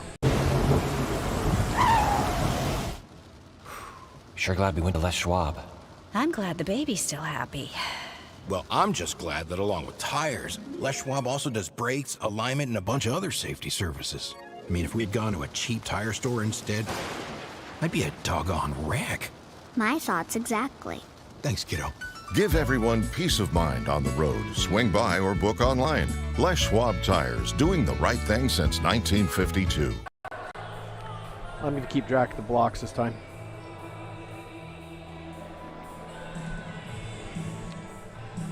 And we welcome you back inside Valhalla Court on the campus of Mazama High School. KU Pelicans on the road in this one, but they lead 8-2 after 8 minutes of play, led by Von Wata and Pablo Macias with 3 points. Cooks also got 2. It's been sparse scoring for these two teams, but the defenses have, I think, played really well. Mazama has done a good job. They look like they were being outpaced at the beginning of that quarter, but have come back and they look all right. Well, Mazama's passed the ball really super well. It was a really low-scoring game, 8-2 after 8 minutes. It's pretty small. KU's playing really well on defense and offense. Get started here in the second quarter. On the floor for KU, it's Wata, Zumwalt, Cook, Short, and Franklin. As pass trying to go inside for Mazama as they start with it. Brosterhouse takes a good look at three, was just short of the bucket. Wata gets the rebound. Ball goes out of bounds. No, saved by Brosterhouse in the near corner. Brosterhouse kicking it over to Lee as Mazama trying to figure out their offensive possession. McEachran dishing it over to Yancey. Yancey dribbling to his left with it, handing it off to Brosterhouse on the near side just beyond the arc. He's picked up by Short. Brosterhouse handing it off to McEachran. McEachran dribbles it off his foot, picked up by Franklin. 2-on-1 fast break with Franklin and Zumwalt. Aaron goes up with it, misses. Zumwalt gets the rebound. Now he's covered by Vikings. Zumwalt tries to go back up with it himself, misses. Rebound Yancey. Yancey bringing it up now for the Vikes. Trying to get it over to McEachran, decides to dish it to Brosterhouse in the far corner. Brosterhouse back to Yancey as Mazama trying to slow it down. Yancey going to work against Franklin beyond the arc, kicks it to Brosterhouse. Brosterhouse goes right, dribbles left, mid-range jump shot off the front of the rim, no good. Picked up by Garrett Short, and he's battling for those boards down low. 6:42 left to go in the second, still 8-2. KU leads. Pass goes over to Cook, now back to Short, just beyond the key. Short dribbling to the far corner. Cook comes in to set a screen, gives it to Franklin instead. Now over to Wata, now to Zumwalt on the near side. Some perimeter passing as Wata gets it now beyond the key over to Franklin on the far side, right in front of the Chicken Shack logo. Zumwalt gets a good look at three, no good. Rebound is going to be snagged by Worrell for Mazama. The Vikings now on the other side, Try to bounce past it into Lee. Lee on that right block goes to work against Cook. Off the glass, no good. Rebound grab by Short. Cook playing tall defense against Tristan Lee. Short bringing it up now just beyond the key. Dishes it over to Zumwalt on the far side. Now to Cook just beyond the key, beyond the three-point arc. Over to Franklin. Takes a three-point shot. Rims out, no good. The board is grabbed by Cole Brosterhouse. Brosterhouse trying to race up the floor. Goes up with it. Misses the shot. Rebound is grabbed by Lee. He misses as well. And that was Lee and Brosterhouse against Cook and Short down low. Just those four guys. KU ended up winning. On the other side, Franklin with a three. No good. McEachran with the board. He's trying to race up, dishes it over to Worrell. Worrell, mid-range jump shot is good. The score now 8-4 with 5:20 to go in the second. Coach Ed Case taking a timeout. We will too. 8-4, 5:18 left to go in the second. Klamath Union leads on the Liars Game of the Week on mybasin.com. The innocence of youth. Is there anything any better? But soon they'll be in high school and facing all the same challenges you faced. How to make friends, how to fit in, how to be cool. We want our children to have everything they'll need to live fulfilling and productive lives. Make sure the kids in your family are among the more than 120,000 participants here in Oregon who take part in high school sports or activities.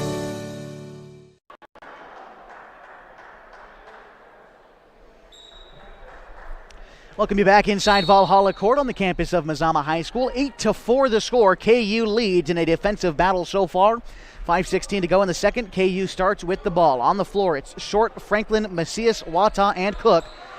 Wata on the near side, over to Macias beyond the key. Gets it to Franklin beyond the arc, now over to Short on the far side. Short trying to bring it back to the center of the court. Guarded by Brosterhouse. Bounce pass goes inside to Cook. Cook just beyond the free throw line. Gets it back over to Short, who thought twice about a three-point jump shot. Over to Macias, now back inside to Cook. Cook goes up with his left hand, no good. And rebound grabbed by Mazama. Brosterhouse taking it up. Brosterhouse slowing things down as he tries to dribble left against Garrett Short. Handing it off to McEachran. McEachran with his right hand, a float shot, and he knocks it down. 8-6, Mazama chipping back into this game. As with 4.5 to go in the second, only a 2-point lead for KU. Short over to Cook. He's on the left side. Now over to Macias. Macias dribbles left, kicks it out to Franklin, still on the left side. Now to Macias in the far corner. Macias out to Short, just beyond the key. Short trying to get it inside to Cook. It goes out of bounds. Last touch, though, by Blaine Jeffrey, the junior, standing 6'3". Jeffrey just checking into this game. He's 6'3" and a junior. As he came in for, I believe that would have been Worrell. Pass goes over to Macias, far corner. Pablo three, rims out, no good. Rebound Brosterhouse. Good looks that KU's getting. They're just not falling here in the second quarter. So Brosterhouse goes right with it. Hands it off to McEachran. McEachran also goes right, driving the right elbow. He gets the floater, the bucket, and the foul. McEachran already got 6 points tonight and looking to make it 7 with a free throw here after he got the foul. Charge the foul to Pablo Macias, his first. First free throw is good, so Mazama takes the lead. Short bringing it up now for KU. They're looking for their first points of the quarter. Short over to Wata. Wata trying to find Cook down low, but the pass is knocked away by Worrell. Getting it over to Yancey now. Yancey guarded by Franklin. Handing it off to Brosterhouse. Brosterhouse dribbling left with it. Now goes right, thinks left. And now over to McEachran. McEachran kicks it back out to Jeffrey. Shot goes up from the right elbow, no good. And rebound KU as Cook was able to take it, gets it over to Short. The Pels desperately looking for something. They've got themselves good looks. Now just waiting for the ball to find the bucket out there. Yeah, the ball's just rimming out. You know, they're getting good shots, like you said. Macias now on the near side, takes a screen. Tries to get it inside to Cook, back out to Macias. Thinks about a three, drives down low over to Cook. And Cook high off the glass, and he finally gets a bucket. Gives KU back the lead. 10-9, 2:50 to go in the second. Yancey now taking it up. He's picked up by Franklin pretty quickly. Gives it to McEachran. McEachran trying to dribble that right elbow again. Man, he loves that spot. Throws up a shot, was no good. Rebound grabbed by Cook, saved from going out of bounds. And Franklin with it now, kicking it over to Macias. Macias getting it inside to Cook, outside to Wata, now to Short. Short trying to get inside with it, feels the pressure. Out to Cook, now to Macias, far side. Short's got it now, just beyond the key, kicks it over to Franklin. Now over to Cook. Cook trying to dribble right, hands it off to Macias. Macias trying to drive down low, gets by everyone, the shot doesn't fall. What a great look by Macias, and just an unfriendly bounce on the rim gives Mazama the rebound. Brosterhouse on the other side, trying to drive baseline, gets the shot up, that's no good. Short with it. Trying to kick it ahead to Franklin. Franklin sets his feet, open look at three, splashes it. 13-9, KU leads with 1:46 to go in the second. On the other side, McEachran kicking it back out to, I believe that was Worrell. He misses the three-point shot. Rebound goes to Macias. Macias ahead to Cook. Cook goes up with it, and it falls. 6 points tonight for Jacob Cook after that layup. And 15-9, 1:30 to go in the second. And in the last about 30 seconds, Klamath Union has given themselves a little 6-0 run.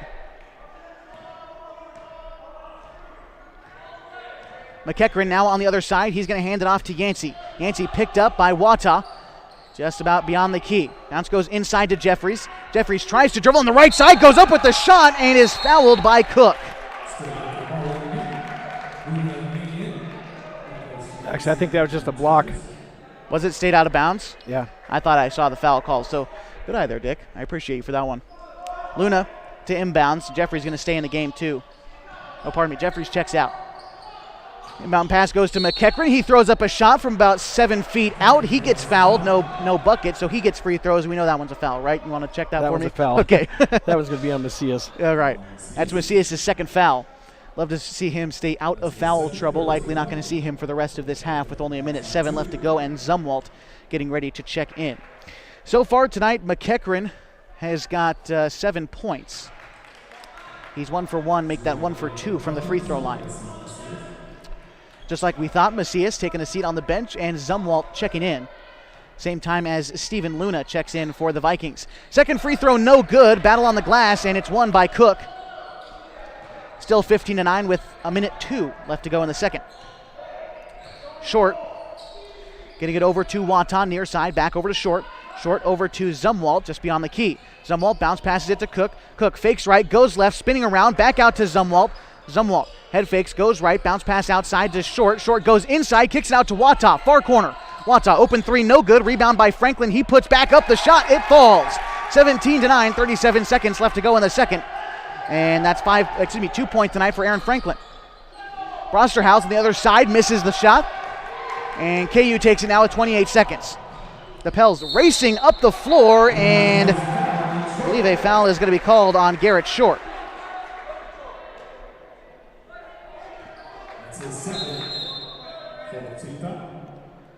Fourth team foul for KU. That is Short's second, so it looks like that's going to trigger Keith Youngena to check into the game for Short.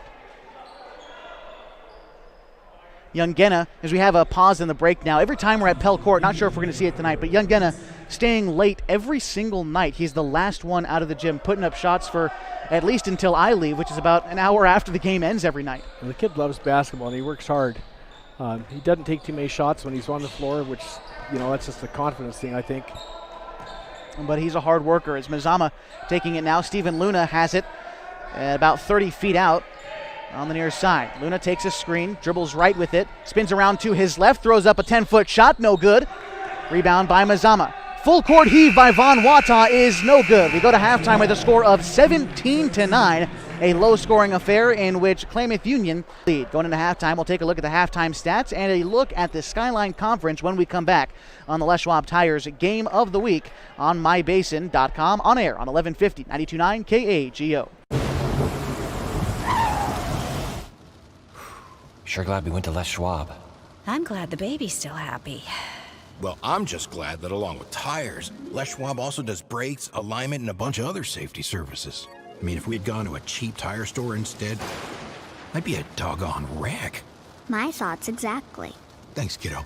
Give everyone peace of mind on the road. Swing by or book online. Les Schwab Tires, doing the right thing since 1952. If you're trying to lose some weight and get in shape, Harbor Isles Tennis and Fitness Club is the best place to do it. Harbor has state-of-the-art equipment, plus certified personal trainers to help you achieve your goals safely and quickly. They also have indoor tennis and pickleball courts, and tons of group exercise classes to help you have fun while you get in shape. When you're done with your workout, stop by their smoothie bar to get a nutritious boost. See and feel the difference at Harbor Isles Tennis and Fitness Club. It's the place to be. It's tax time, and Lithia Chrysler Jeep Dodge Ram of Klamath Falls will help you make the most of your refund. Double down! Bring us your tax refund, and we'll double it to use towards your down payment on your new vehicle purchase. And right now, choose from more new trucks and SUVs than ever, and available 0% APR financing for up to 72 months. If you live here, you get it! Double your down payment during Ram Truck Month, only at Lithia Chrysler Jeep Dodge Ram of Klamath Falls. The innocence of youth. Is there anything any better? But soon they'll be in high school and facing all the same challenges you faced. How to make friends, how to fit in, how to be cool. We want our children to have everything they'll need to live fulfilling and productive lives. Make sure the kids in your family are among the more than 120,000 participants here in Oregon who take part in high school sports or activities.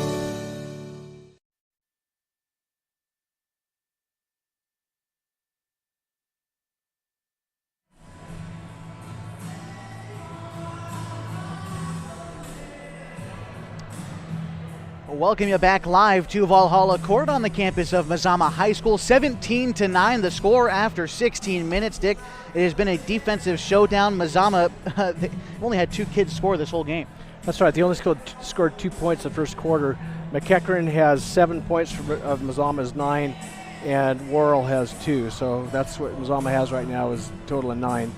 For KU, Franklin's got 5, Cook's got 6. Macias has 3, and Wata has 3. It's what I think KU is kind of played into Mazama's hands with this thing. Mazama loves to play a slow down offense, and KU just needs to run the ball. And if they do that, that's what they did the last few minutes of the second quarter, and they opened up a pretty good lead. Actually came back from the deficit. So second half, I look to see more of that. Just trying their own brand of basketball, and you made the exact point that I was going to. Right when they started playing like we know that they can, picking up the pace a little bit, they scored, 7 points in a row in about 30 seconds. Yeah, they did. Part of that, Garrett Short is a big part of that. The kid jumps out of the gymnasium. He blocks shots. He's got 3 block shots already. He causes people to alter their shots. Mazama looks like they're afraid to go up against him because he's swatting baskets out of the stratosphere.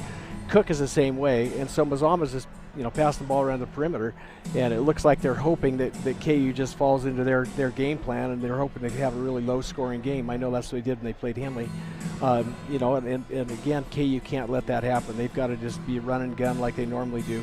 Again, if Franklin or Macias, whoever's out on the court the second half, knocks down a couple of threes, that's going to break this game open, and it's going to let KU do what they want to do.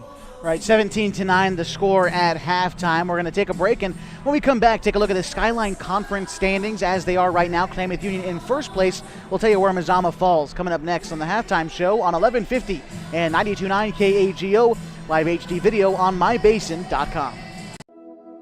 Threads. There are many threads that run through our region. There are churches and schools and Little League teams that bring us together and bind us into communities. There are roads and cars, there are houses and jobs and businesses, all woven together to make the fabric of our communities. There are financial threads that are part of that tapestry as well. For over 80 years, it's been our pleasure to be headquartered here, providing financial services to generations of our friends and neighbors. From that first savings account to retirement planning and all of the cars and houses and groceries in between, we keep your money local, investing it back into our communities, adding more threads to the fabric to make our communities stronger. Pacific Crest Federal Credit Union. Find your path. What rhymes with great? Participate. Where does greatness start? Here, in the classroom. On the stage. In the pool. On the field. Where will your greatness take you? To better grades. To more friends. Yeah! Be great. Participate!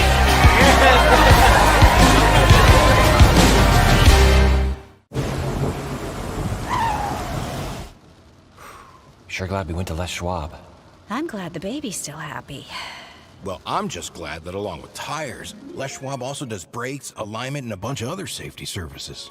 I mean, if we'd gone to a cheap tire store instead, I'd be a doggone wreck. My thoughts exactly. Thanks, kiddo. Give everyone peace of mind on the road. Swing by or book online. Les Schwab Tires, doing the right thing since 1952. And we are back at halftime. Klamath Union leads the Mazama Vikings 17-9 on the Les Schwab Tires Game of the Week. My name is Josh Eldridge. I'm joined by Dick North for tonight's presentation of the Les Schwab Tires Game of the Week. This game between the first place and second place team in the Skyline Conference. Right now, Klamath Union is atop of the conference. They are 6-0 overall this season, 4-0 in league play, and they look good here tonight as well. They've got an 8-point lead at halftime. Meantime, Hidden Valley and Mazama, they're both tied for second. As a matter of fact, both teams 3-1 in league play. Henley and Phoenix tied for fourth. They are 1-3 in league play. Meantime, North Valley rounding out the cellar of the Skyline Conference. They are 0-4 in conference play thus far.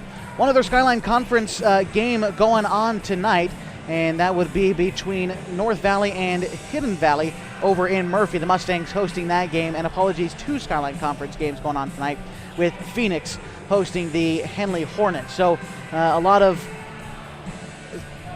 things going on in the standings tonight. Phoenix and Henley, they're both tied. And, obviously Mazama looking to grab a win here tonight. If they do that, it would also knock Klamath Union down to tied for first. So a lot of moving pieces as we play this second half of basketball, a game in which Klamath Union leads 17-9. Going to step aside when we come back. It is third quarter action live on 1150 KAGO and on mybasin.com.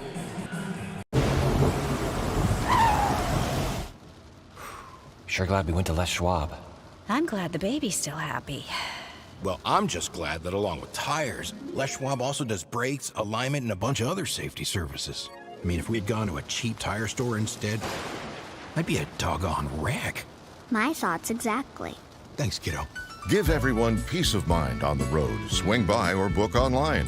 Les Schwab Tires, doing the right thing since 1952. If you're trying to lose some weight and get in shape, Harbor Isles Tennis and Fitness Club is the best place to do it. Harbor has state-of-the-art equipment, plus certified personal trainers to help you achieve your goals safely and quickly. They also have indoor tennis and pickleball courts, and tons of group exercise classes to help you have fun while you get in shape.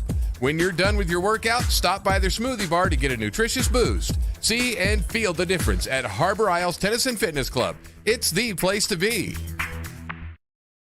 It's tax time, and Lithia Chrysler Jeep Dodge Ram of Klamath Falls will help you make the most of your refund. Double down! Bring us your tax refund, and we'll double it to use towards your down payment on your new vehicle purchase. And right now, choose from more new trucks and SUVs than ever, and available 0% APR financing for up to 72 months. If you live here, you get it. Double your down payment during Ram Truck Month, only at Lithia Chrysler Jeep Dodge Ram of Klamath Falls.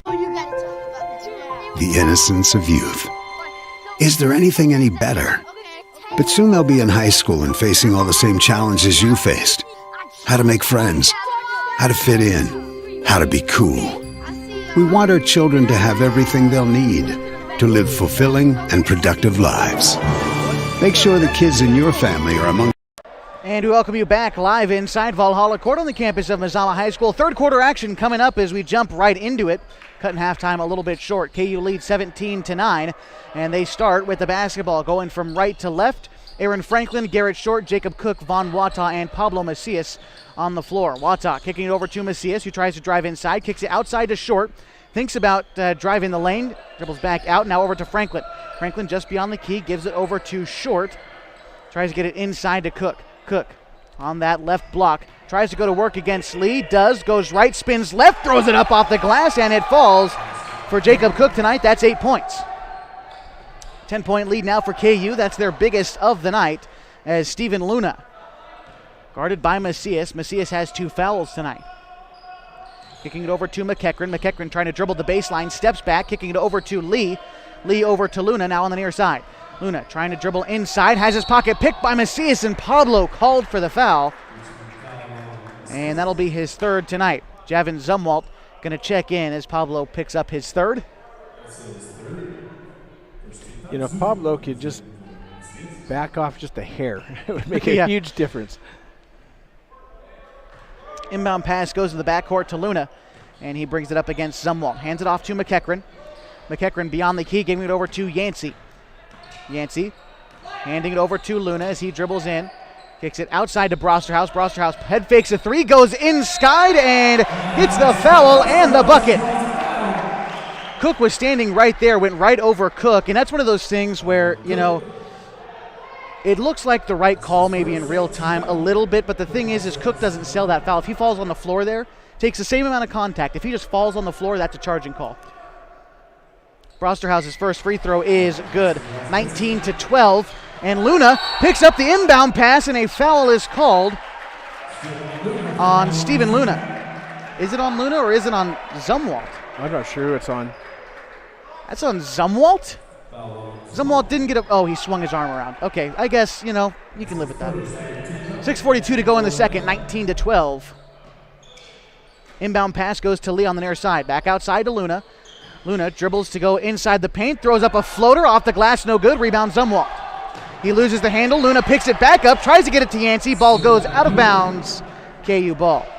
Now Luna, he's known to do this. He will get in your face on defense in spurts, and it frustrates. It has frustrated KU last year. This year, I think maybe a little bit more mentally tough, but we'll see what happens. As Von Watan now on the far side brings it up. Over to Short, now to Zumwalt as he tries to drive inside.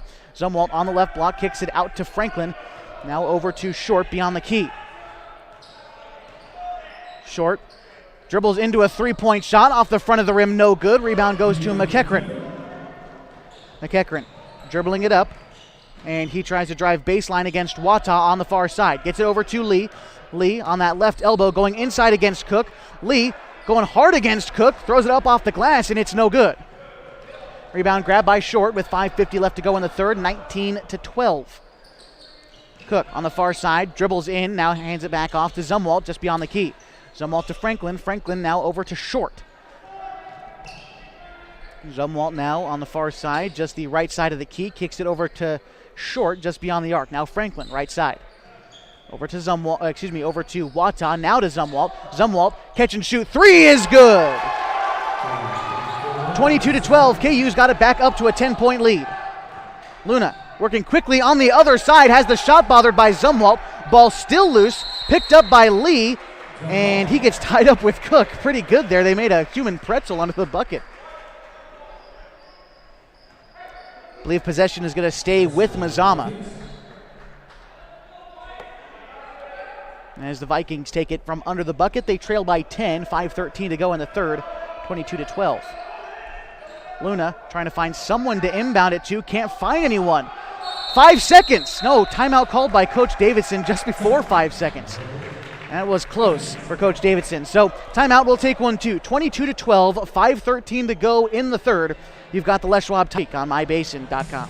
If you're trying to lose some weight and get in shape, Harbor Isles Tennis and Fitness Club is the best place to do it. Harbor has state-of-the-art equipment, plus certified personal trainers to help you achieve your goals safely and quickly. They also have indoor tennis and pickleball courts, and tons of group exercise classes to help you have fun while you get in shape. When you're done with your workout, stop by their smoothie bar to get a nutritious boost. See and feel the difference at Harbor Isles Tennis and Fitness Club. It's the place to be. And we are back live at Mazama High School as some conversations happening between the KU coaching staff and the officiating staff tonight. Tonight's referees, Craig Connor, Craig Caldwell, and Rick Batzel. 22-12, we're in the third quarter. Mazama is trailing in this one, but they're playing with a little bit of intensity that we didn't quite see in the first quarter, and they're trying to chip their way back into this game, but KU has answered with the same kind of newfound intensity, I feel like. Well, again, KU's playing really good defense. They're being really patient on the offensive side of the floor, too. So, Cook and Short both have some intimidations, and they both have some pretty key rebounds, so I hope this continues. Mazama inbounds the ball out to Brosterhouse. It's picked up now by Luna. Luna kicks it over to McEachran, near side, guarded by Wata. McEachran over to Brosterhouse. Brosterhouse beyond the key, guarded by Short, kicking it over to Yancey on the left side beyond the arc. Yancey finds Luna at about half court. Pardon me, that's McEachran. McEachran to Yancey near side. Yancey gets it over to Lee. Lee goes up against Cook, and Cook gets contact down low, but no foul called. Probably lucky that time for Jacob Cook. 4.5 to go in the third as the bucket misses. Short's got it now. He kicks it over to Wata. Wata gets a good look at three. That one rims out, no good. Rebound by Brosterhouse. Brosterhouse dribbling it up for Mazama. Tries to go inside, high off the glass, and the layup falls for Cole Brosterhouse, picking up his first couple points of the evening. 4:17 to go in the third. 22-14, KU leads. Zumwalt crossing up Luna a little bit, tries to go inside, gets it to Wata, who throws up an 8-foot jump shot, no good, off the glass. Rebound to Yancey. Yancey over to McEachran, dribbling up the far sideline. McEachran over to Brosterhouse. He's trying to dribble baseline, kicks it outside to Lee. Lee to Luna as Mazama slows things down. Luna handoff to McEachran, just beyond the key. McEachran now over to Yancey, far side. Yancey getting it inside to Brosterhouse. Left elbow jumper, no good. Rebound is snagged by, it goes out of bounds. Last touched by Wata, so Mazama will stick with it. Subbing in now for the Vikings is number 33, Bryce Worrell. He will sub in for Tristan Lee. 22-14, 3:40 to go in the third. Mazama basketball. Bounce pass goes inside to Worrell. Worrell back out to Luna. Luna now finds Brosterhouse in the near corner. Back out to Luna. Luna guarded by Zumwalt, trying to orchestrate the offense for Mazama. Holding on to the basketball, kicking it over to McEachran, far side, guarded by Wata. Over now to Worrell. Worrell back to Brosterhouse, guarded by Short near side. Decides to dribble it back as Mazama trying to run their offensive sets. Trying to bounce pass it inside to Luna, but jumping the passing lane was Jacob Cook with the steal. And Short now bringing it up for the Pels. Short trying to drive inside, stops, pops at the free throw line. The jumper, no good. Rebound grabbed by Jacob Cook. He's still scrambling for it. He gets it. Pass goes inside to Short, off the glass, and it's good, and the foul.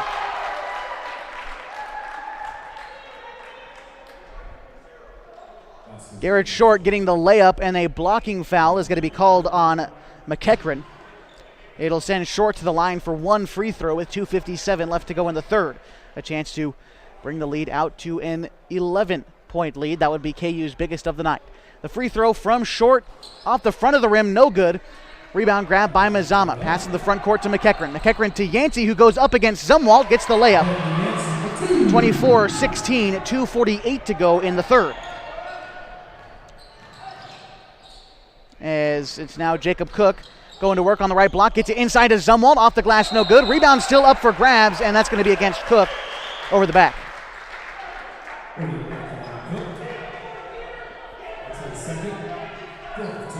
That'll be Cook's second foul. 4 team fouls for KU already with 2:37 to go in the third.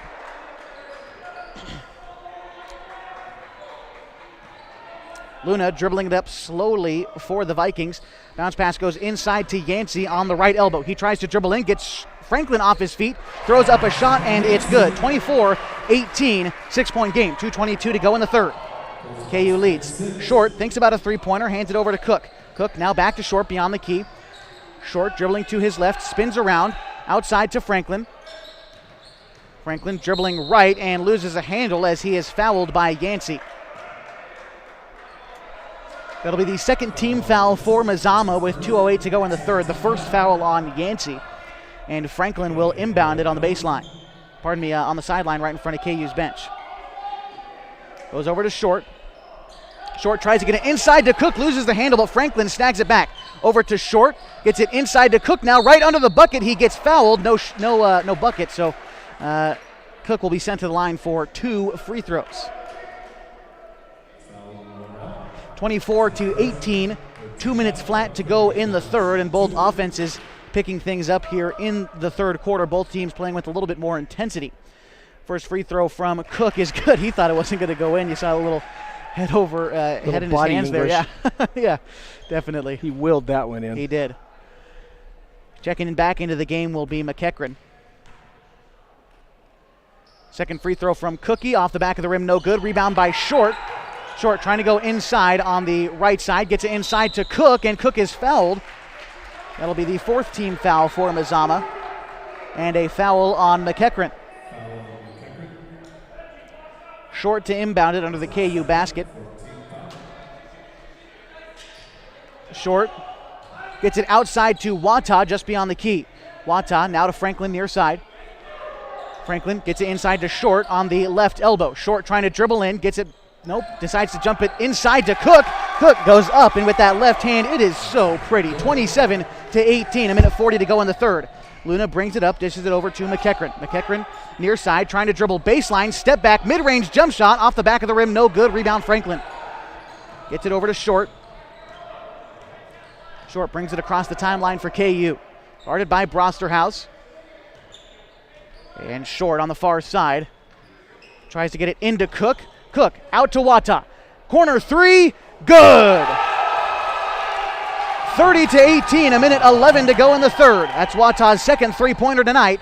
Passes it outside to Brosterhouse. Brosterhouse head fakes a three, drives the lane. The shot blocked by Cook, but it goes out of bounds. So it'll stay Mazama basketball as Tristan Lee checks back into the game.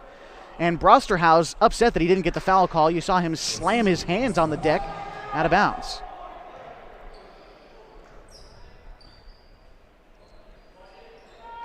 Luna to inbound for the Vikings. Inbound to Lee. Lee goes to work down low. Off the glass, no good. Rebounded by Short.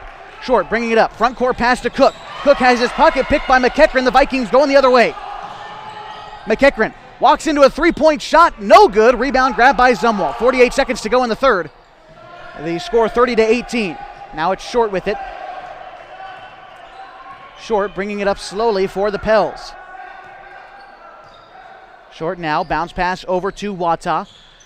Wata beyond the key now, gives it over to Cook. Cook now to Franklin near side. Franklin now to Zumwalt. Zumwalt beyond the key, dribbles right with it. Thinks about handing it off to Wata, tries to get it to him, and instead gets it to Short. Short, cross-court pass to Cook. Cook handing it off over to Javin Zumwalt. 11 seconds now left to go. Zumwalt in a bit of a double team. Hands it off to Wata. Wata gets it bounce pass inside to Cook. He gets the foul and the bucket. 32-18. And a couple of more points for Jacob Cook. He's had his struggles at the free throw line tonight. But looking to change fortunes as Keith Youngena checks in for Garrett Short. That is 2 fouls now on Bryce Worrell. And Cook at the line. First free throw, no good, off the back of the rim. Rebound grab by Franklin. He turns around, throws the shot right back up, no good. Cook gets the tip in, but it doesn't fall. That will bring us to the end of the third quarter. 32-18, Klamath Union in command of this game heading into the final period. You've got the Les Schwab Tires Game of the Week on 1150 and 92.9 KAGO with live video on mybasin.com. Threads. There are many threads that run through our region. There are churches and schools and Little League teams that bring us together and bind us into communities. There are roads and cars, there are houses and jobs and businesses, all woven together to make the fabric of our communities. There are financial threads that are part of that tapestry as well. For over 80 years, it's been our pleasure to be headquartered here, providing financial services to generations of our friends and neighbors. From that first savings account to retirement planning and all of the cars and houses and groceries in between, we keep your money local, investing it back into our communities, adding more threads to the fabric to make our communities stronger. And we welcome you back inside Mazama High School, 32-18 as we get ready for the fourth quarter. Apologies there for cutting the break short, although I'm sure you folks watching at home don't mind too much. The 5 on the floor for KU as we get started in the fourth quarter. It's Macias, Short, Franklin, Cook, and Wata. And Dick, for Mazama, their leading scorers trying to get something cooking here in the fourth. McEachran's got 7. Brosterhouse has 3. Yancey has 4, and Worrell has 2. For KU, Cook's got 13. Sumwalt's got 3. Short has 2. Franklin has 5, and Wataw's got 6. Make that 15 for Cook as he made a bucket while we were going down the leading scorers list. Make it 34-18. KU leads. 7.5 to go in the fourth quarter. Luna bounce pass goes inside to Lee, and he gets the bucket. 34-20, 7:21 to go in the fourth. Macias thinks about a three-point shot, bounces it into Cook. Cook on this left block. Gets it over to Short on the near side. Now to Franklin. Now Wata, top of the key. Cross court over to Macias. Thinks about a three-point shot. Gets it to Short. Short, step back, mid-range jump shot off the front of the rim. No good. Rebound Mazama. And Macias trying to get in the hands of Steven Luna. He stops with the mid-range shot. It was no good. Rebound grabbed by Short. Short will slow things down for KU. Over to Franklin, now to Macias, near corner. Pablo misses the three-point jump shot, and rebound goes to Mazama. Luna now in a 1-on-3 fast break. He tries to slow things down, tries to get it inside to, I believe that was Jeffries. And, no, pardon me, that would be Worrell. Ball goes out of bounds. Mazama stays with it.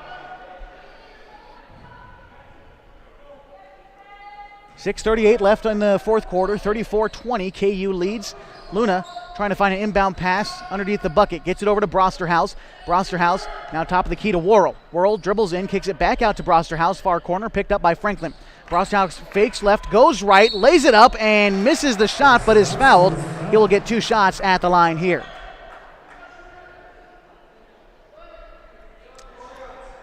Tonight's presentation on 1150 and 92.9 KAGO, as well as live HD video on mybasin.com, is brought to you by Harbor Isles Tennis and Fitness Club. If you'd like to exercise in a professional, clean, and friendly environment, head to Harbor Isles Tennis and Fitness Club with state-of-the-art equipment, 4 indoor tennis courts, 3 pickleball courts, certified personal trainers, and tons of group exercise classes. Harbor is the place to be. Brosterhouse misses both free throws. The ball goes out of bounds and will be KU's ball. Macias to inbound. Macias gets it to Wata. Wata now to Short as he brings it up. Short tries to dribble around the Cook screen, step back, thought about a three-pointer, but then thinks twice. Cook now on the left elbow, tries to go inside, drives baseline, misses the shot, gets the rebound, misses the follow-up. Rebound goes to Worrell. Dribbling quickly is McEachran on the far side. Kicks it out to Worrell, who takes a three-point shot. Front of the rim, no good.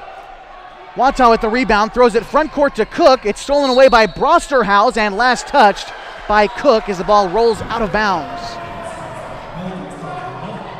One of those 50-50 calls not going the way of Klamath Union tonight. 34-25, 56 to go in the fourth. Steven Luna bringing it up. Luna takes a screen as he dribbles left, now trying to go baseline, gets some separation, kicks it outside to Worrell. The three-point shot is blocked by Short. Has the bucket all to himself, lays it up and in, 36-20, and a timeout is called by Coach Ed Case of the Klamath Union Pelicans. What a sequence for the senior Garrett Short. The block on the three-point shot, turning into 2 points. His team leads by 16, 5:37 to go in the fourth. We're going to take a break. We'll be right back in the Les Schwab Tires Game of the Week on my... It's tax time, and Lithia Chrysler Jeep Dodge Ram of Klamath Falls will help you make the most of your refund. Double down! Bring us your tax refund, and we'll double it to use towards your down payment on your new vehicle purchase. And right now, choose from more new trucks and SUVs than ever, and available 0% APR financing for up to 72 months. If you live here, you get it! Double your down payment during Ram Truck Month, only at Lithia Chrysler Jeep Dodge Ram of Klamath Falls.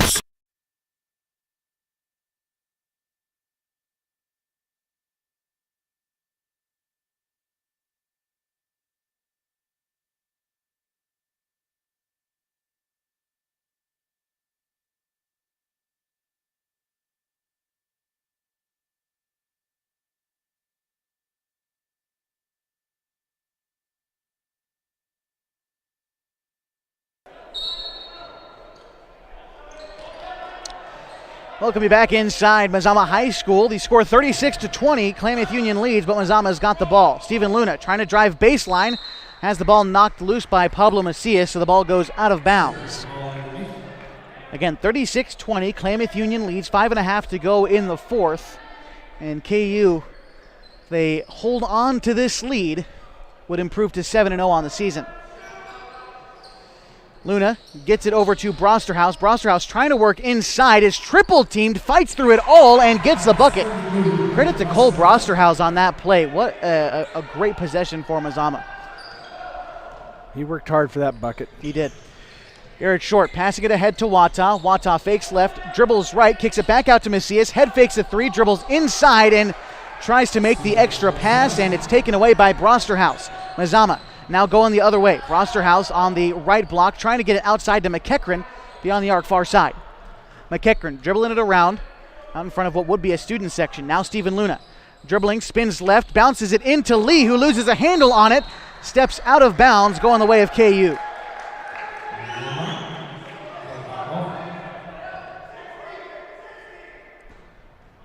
KU to inbound it, Short taking it. It looks like Mazama is trying to break out a little bit of a soft press going on. Not quite sure. They're playing full court defense, but they're allowing KU to take it all the way up. Garrett Short dribbling just beyond the key, kicking it over to Franklin, near side. Franklin over to Wata. Wata thought about a three. Still just beyond the arc, about 25 feet out. Dishing it over to Macias. Macias gets it over to Franklin. Franklin, catch and shoot. Three is good. 39-22, 4:24 to go in the fourth. And Mazama taking it up now. Taking that was McEachran. Kicks it back outside to Lee. Lee tries to dribble in. Out to Brosterhouse. Catch and shoot three and can't answer back. Rebound Macias. Macias ahead to Short. Short beyond the key. Tries to get inside on that right block. Decides a mid-range jumper's the shot to take. It doesn't fall. McEachran with the rebound. He goes up on the other side by himself, just sprinting up the court. Gets the bucket. 39-24, KU leads. 3:47 to go in the fourth. Short dribbling it up now over to Franklin. Franklin near side, now over to Macias beyond the key. Gets it into Short, far side. Short trying to find a way to go with it. He's guarded by Brosterhouse. Over to Macias. Guarded about 22 feet out. Pass intended for Cook is knocked away by Lee, but I believe Lee is going to be hit with the foul, and he is. That'll be the sixth team foul for the Vikings, as they've got some substitutions coming in off the bench. It'll be Blaine Jeffrey and Daniel Yancey checking in.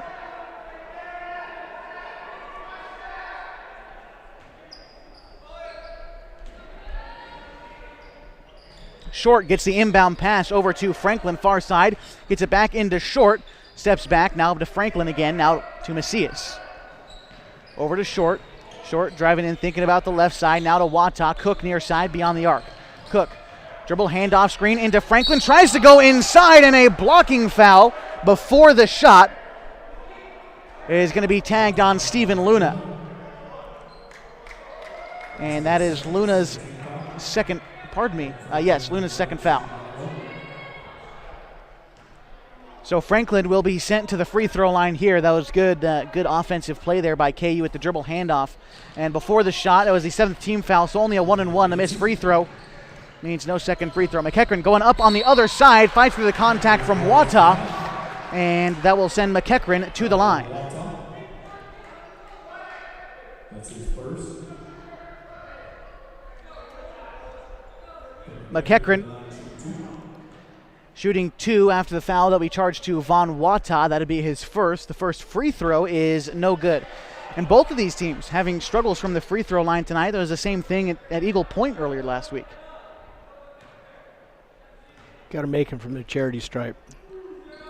I believe it was Bill Schonley who once said that you've got to make your free throws.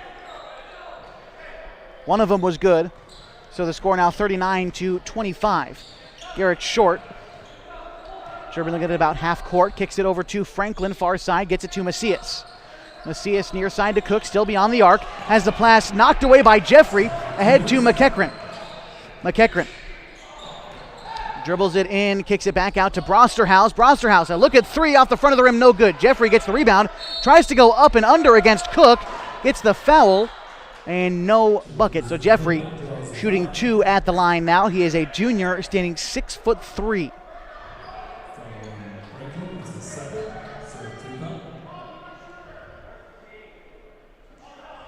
Tonight's broadcast brought to you, of course, in part by Les Schwab Tires. Having the right set of tires and wheels on your vehicle is just part of an essential safety checklist.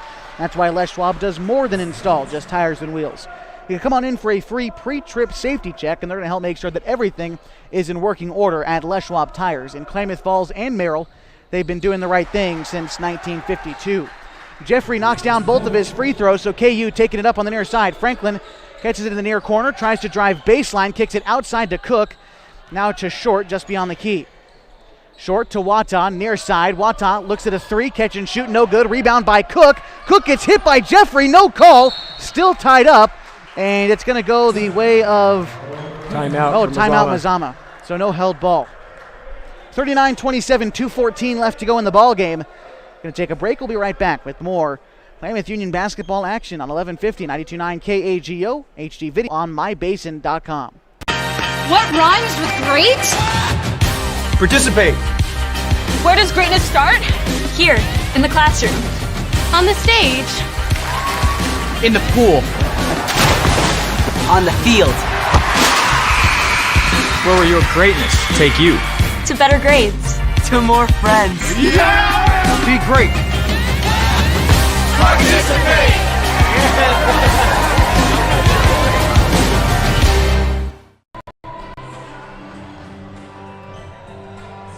And we welcome you back inside the gym on 1150 92.9 KAGO, live HD video on mybasin.com.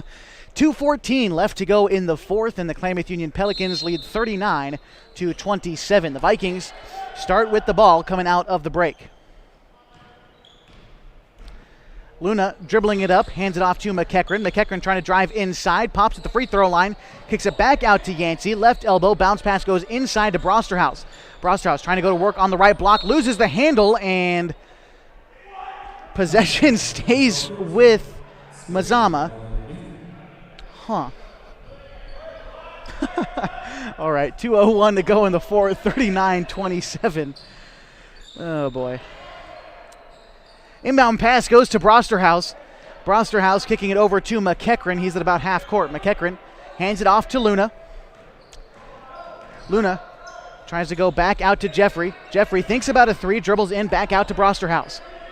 Brosterhouse dribbling right with it, hands it off to McEachran just beyond the key. McEachran takes the screen, kicks it out to Yancey, far corner. Yancey guarded now by Watsaw, back outside to Luna.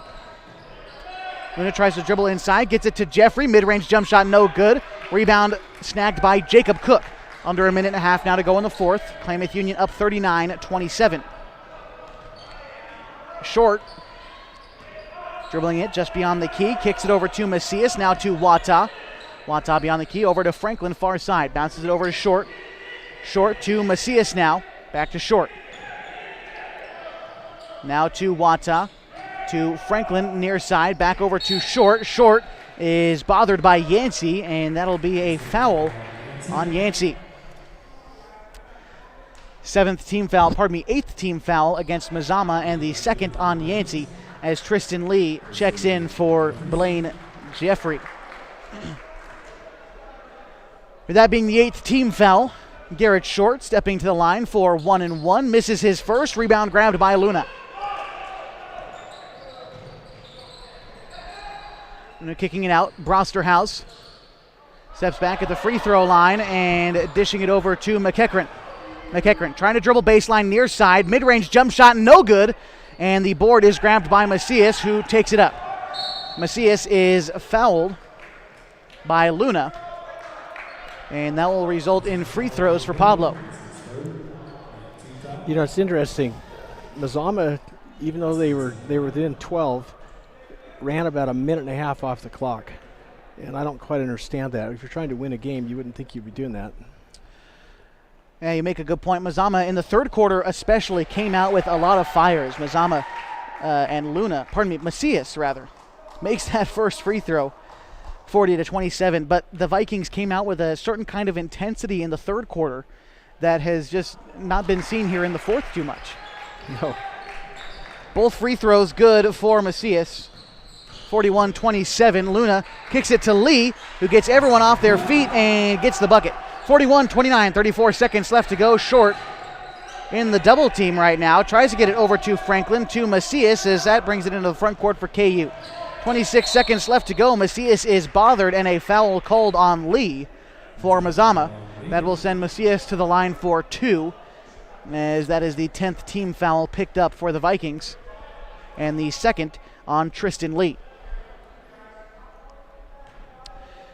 25 seconds left to go. Feel like it's safe to say that Klamath Union met the challenge tonight. They are holding on to their undefeated season, even as Macias misses the free throw there. Mazama is going to fall in the standings to 3-2 overall this season, as Macias misses both free throws. Rebound is going to be grabbed by Brosterhouse. Brosterhouse, mid-range jump shot is good. 10-point game. Timeout called by Coach Davidson with 16 seconds left to go. And a timeout taken by Coach Justin Davidson in his second year. And, you know, credit to Mazama. They have they did play with a certain amount of intensity in the third quarter. They lost all 10 league games last year, have already picked up 3 wins. They're turning around the program that was, you know, about middle of the pack. I think they're going to be good in the coming years when you look at guys coming up like Jeffrey looks good, and you know, Yancey is fairly good as well. Worrell, who has gotten significant minutes tonight, is a sophomore. So although a loss tonight, and you know, a Skyline Conference second place still up for grabs. You play in this conference, you could also get that bid to the state tournament. That's true. You know, it's interesting the way they're playing right now. Now they're playing with some real intensity with about 25 seconds left in the game, and they're down by 10. If they'd played with this intensity 2 minutes ago or 3 minutes ago, it might be a different story. So I'm not quite sure, you know, what the philosophy here is, but that's okay. I'm just a color commentator. I'm not a coach. Well, we'll definitely take a KU win as Cook to inbound it on the baseline. He tries to find Macias, taken away by Luna, and Macias takes it right back. 11 seconds left to go. KU could dribble out the clock if they wanted to, but instead Macias will get a pair of free throws as the foul on the other side of the court picked up, I believe, by Yancey. I'm not quite sure who they charged the foul to. Might be Cole Brosterhouse. Brosterhouse.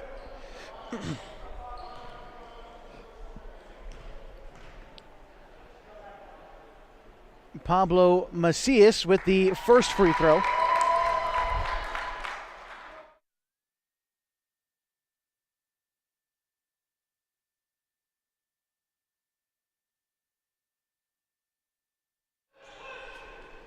Second free throw missed by Macias, and taking it up now with 6 seconds. A shot by Lee, knocks it down, but too little too late for the Mazama Vikings. The final score tonight, 42-34. We're going to try to chat with Garrett Short coming up in the post-game show on 1150 and 92.9 KAGO and on mybasin.com. Klamath Union coming away with a win tonight, 42-34. They advance to 7-0 on the season. And the post-game show coming up again on 1150, 92.9 KAGO with a video on mybasin.com. Sure glad we went to Les Schwab. I'm glad the baby's still happy. Well, I'm just glad that along with tires, Les Schwab also does brakes, alignment, and a bunch of other safety services. I mean, if we'd gone to a cheap tire store instead, I'd be a doggone wreck. My thoughts exactly. Thanks, kiddo. Give everyone peace of mind on the road. Swing by or book online. Les Schwab Tires, doing the right thing since 1952. If you're trying to lose some weight and get in shape, Harbor Isles Tennis and Fitness Club is the best place to do it. Harbor has state-of-the-art equipment, plus certified personal trainers to help you achieve your goals safely and quickly. They also have indoor tennis and pickleball courts, and tons of group exercise classes to help you have fun while you get in shape. When you're done with your workout, stop by their smoothie bar to get a nutritious boost. See and feel the difference at Harbor Isles Tennis and Fitness Club. It's the place to be.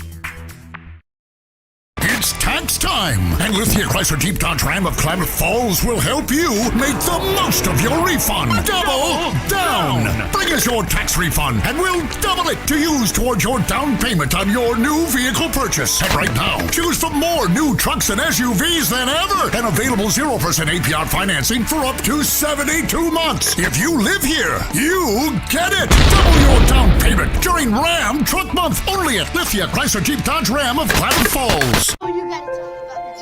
The innocence of youth. Is there anything any better?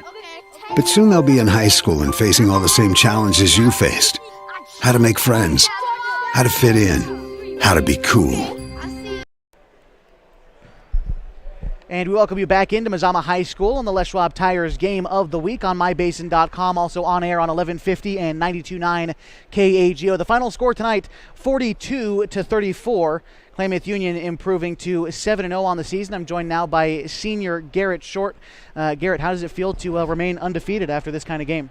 Oh, I mean, it's awesome. To come over and beat a hometown rival is just a great thing to do. And you know, I got to give it to our defense. Our defense played really well. It was exciting. Well, you're part of that defense, too. I believe you had 3 blocks at the end of the first quarter and just 4 for the entire game.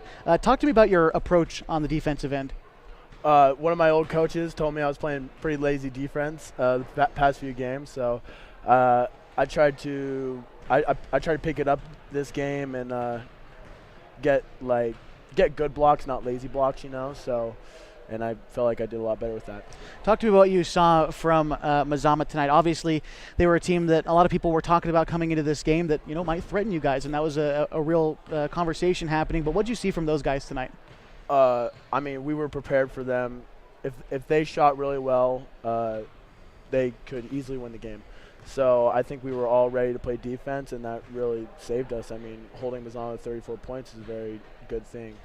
Right, you guys, you know, now in the second half of the season, I believe you're done with school now, right? So now it's just basketball. Yeah. Obviously, I mean, you're graduated now. What was that experience like, just graduating high school and still being able to come back and play with these guys? It was fun. I mean, I think it's once in a lifetime opportunity to.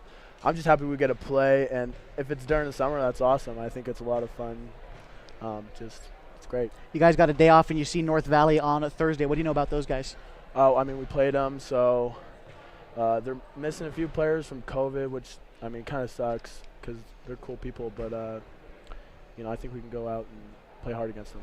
All right, appreciate you coming up, Garrett. That was senior Garrett Short on the Les Schwab Tires Game of the Week. His team coming away with a 42-34 victory over the Cross-Town Rival Mazama Vikings. Thanks again for your time, Garrett. Appreciate it. Thank you. And we're going to take a break, come back. We'll tell you the tale of the tape, as it were, coming up next on 1150 and 92.9 KHD video on mybasin.com.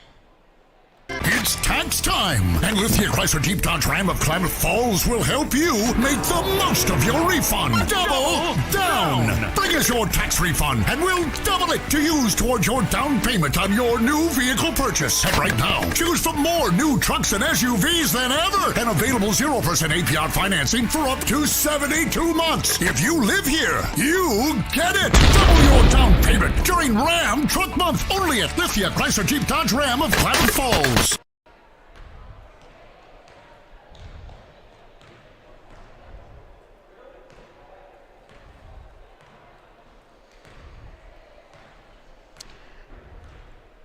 And we're back on the Les Schwab Tires Game of the Week on 1150, 92.9 KAGO. Live HD video is on mybasin.com. The final score tonight from Mazama High School, the KU Pelicans coming away with a road win, 42-34. And, you know, it was a defensive battle on both ends of the floor for both teams, but Klamath Union able to come away with a good road win in this one.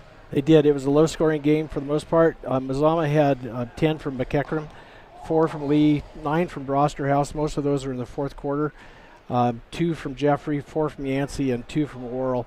For KU, Zumwalt had 3, Franklin had 8, Macias had 6, Wata had 6, Short had 4. We played really good defensively, 4 blocks, as we mentioned, and Cook was a high-point scorer with 15 and probably 2 or 3 blocks. So overall, really well-played game for KU. They played well on both ends of the floor. and didn't get rattled. And the defense really won them, and that's what wins you games. You know, they say defense wins championships, but you got to win on the road to first get there, and their defense really looked good tonight here on the road, and I believe their second road win of the season, one at Phoenix and then one here. They're on the road again on Thursday against North Valley. That's going to be a whole different kind of test because it really is, you know, a road game in that one. They're not 15 minutes down the road like they are here at Mazama. That's true, and there's going to be a little bit of animosity in that gymnasium, but I think KU's going to come away with that win. They play like they've been playing. There shouldn't be any problems. KU looking good entering the second half of the season. Right now they are 5-0 in league play, 7-0 overall as we take a quick look now at the Skyline Conference standings. Hidden Valley right behind them, they are 3-1. Mazama falling to 3-2 in Skyline Conference play. Henley and Phoenix are tied 1-3. They are tied for fourth place, and North Valley, who we see on Thursday, is 0-4. Talk about that as we say North Valley again on Thursday. Tip-off for the boys right there is at 7:30, and looking forward to that game. The girls will start at what would that be, 6 o'clock. We will have both of those games live for you on mybasin.com. The boys varsity contest right here on 1150 and 92.9 KAGO. On that Thursday night, Mazama is also going to be on the road. Their next matchup is against the Phoenix Pirates. That'll be an interesting game for the middle of the pack in the Skyline Conference. And as we take a look ahead at the rest of the season, again, worth mentioning one more time that there is no OSAA state-sanctioned state championship. What has instead been decided is the athletic directors and the coaches, and I'm sure the players and media and everyone wanted to see a state championship event, of course us included. So the athletic director out at Marshfield, Greg Mulkey, decided that he wanted to make something happen. So the 3A and 4A championships will be taking place in Coos Bay on June 24th and 25th. Those will be the semifinals, finals, and third place games. The quarterfinals will take place at the host site. However, they decided to seed these schools once the season is over. That is how it's all going to work. And right now, Klamath Union, they keep playing like this. They should at least make it to June 22nd. I would hope so. They're you know, from the teams we've seen, they're probably the best playing team in the Skyline right now. And I would be really disappointed if they didn't come away with the conference championship. And if they don't come away with the conference championship, it'd be a shame if they didn't get an invite. Their last conference championship coming in 1983. That was the last time the Klamath Union Pelicans won the Skyline Conference. They were about to make the state championship last year. We still count that, I think, in the record books. They got their name on the bracket. That was the first time since 1983 as well. So this Pelicans team, they are, a long time coming for Klamath Union High School, I think, and they're being celebrated for it. See, 1983, that's only 11 years after I graduated from high school. So, well, let's see, do the math, and no, we're not going to play that game. I was young when I graduated. Weren't we all? 42-34, the final tonight from Mazama High School.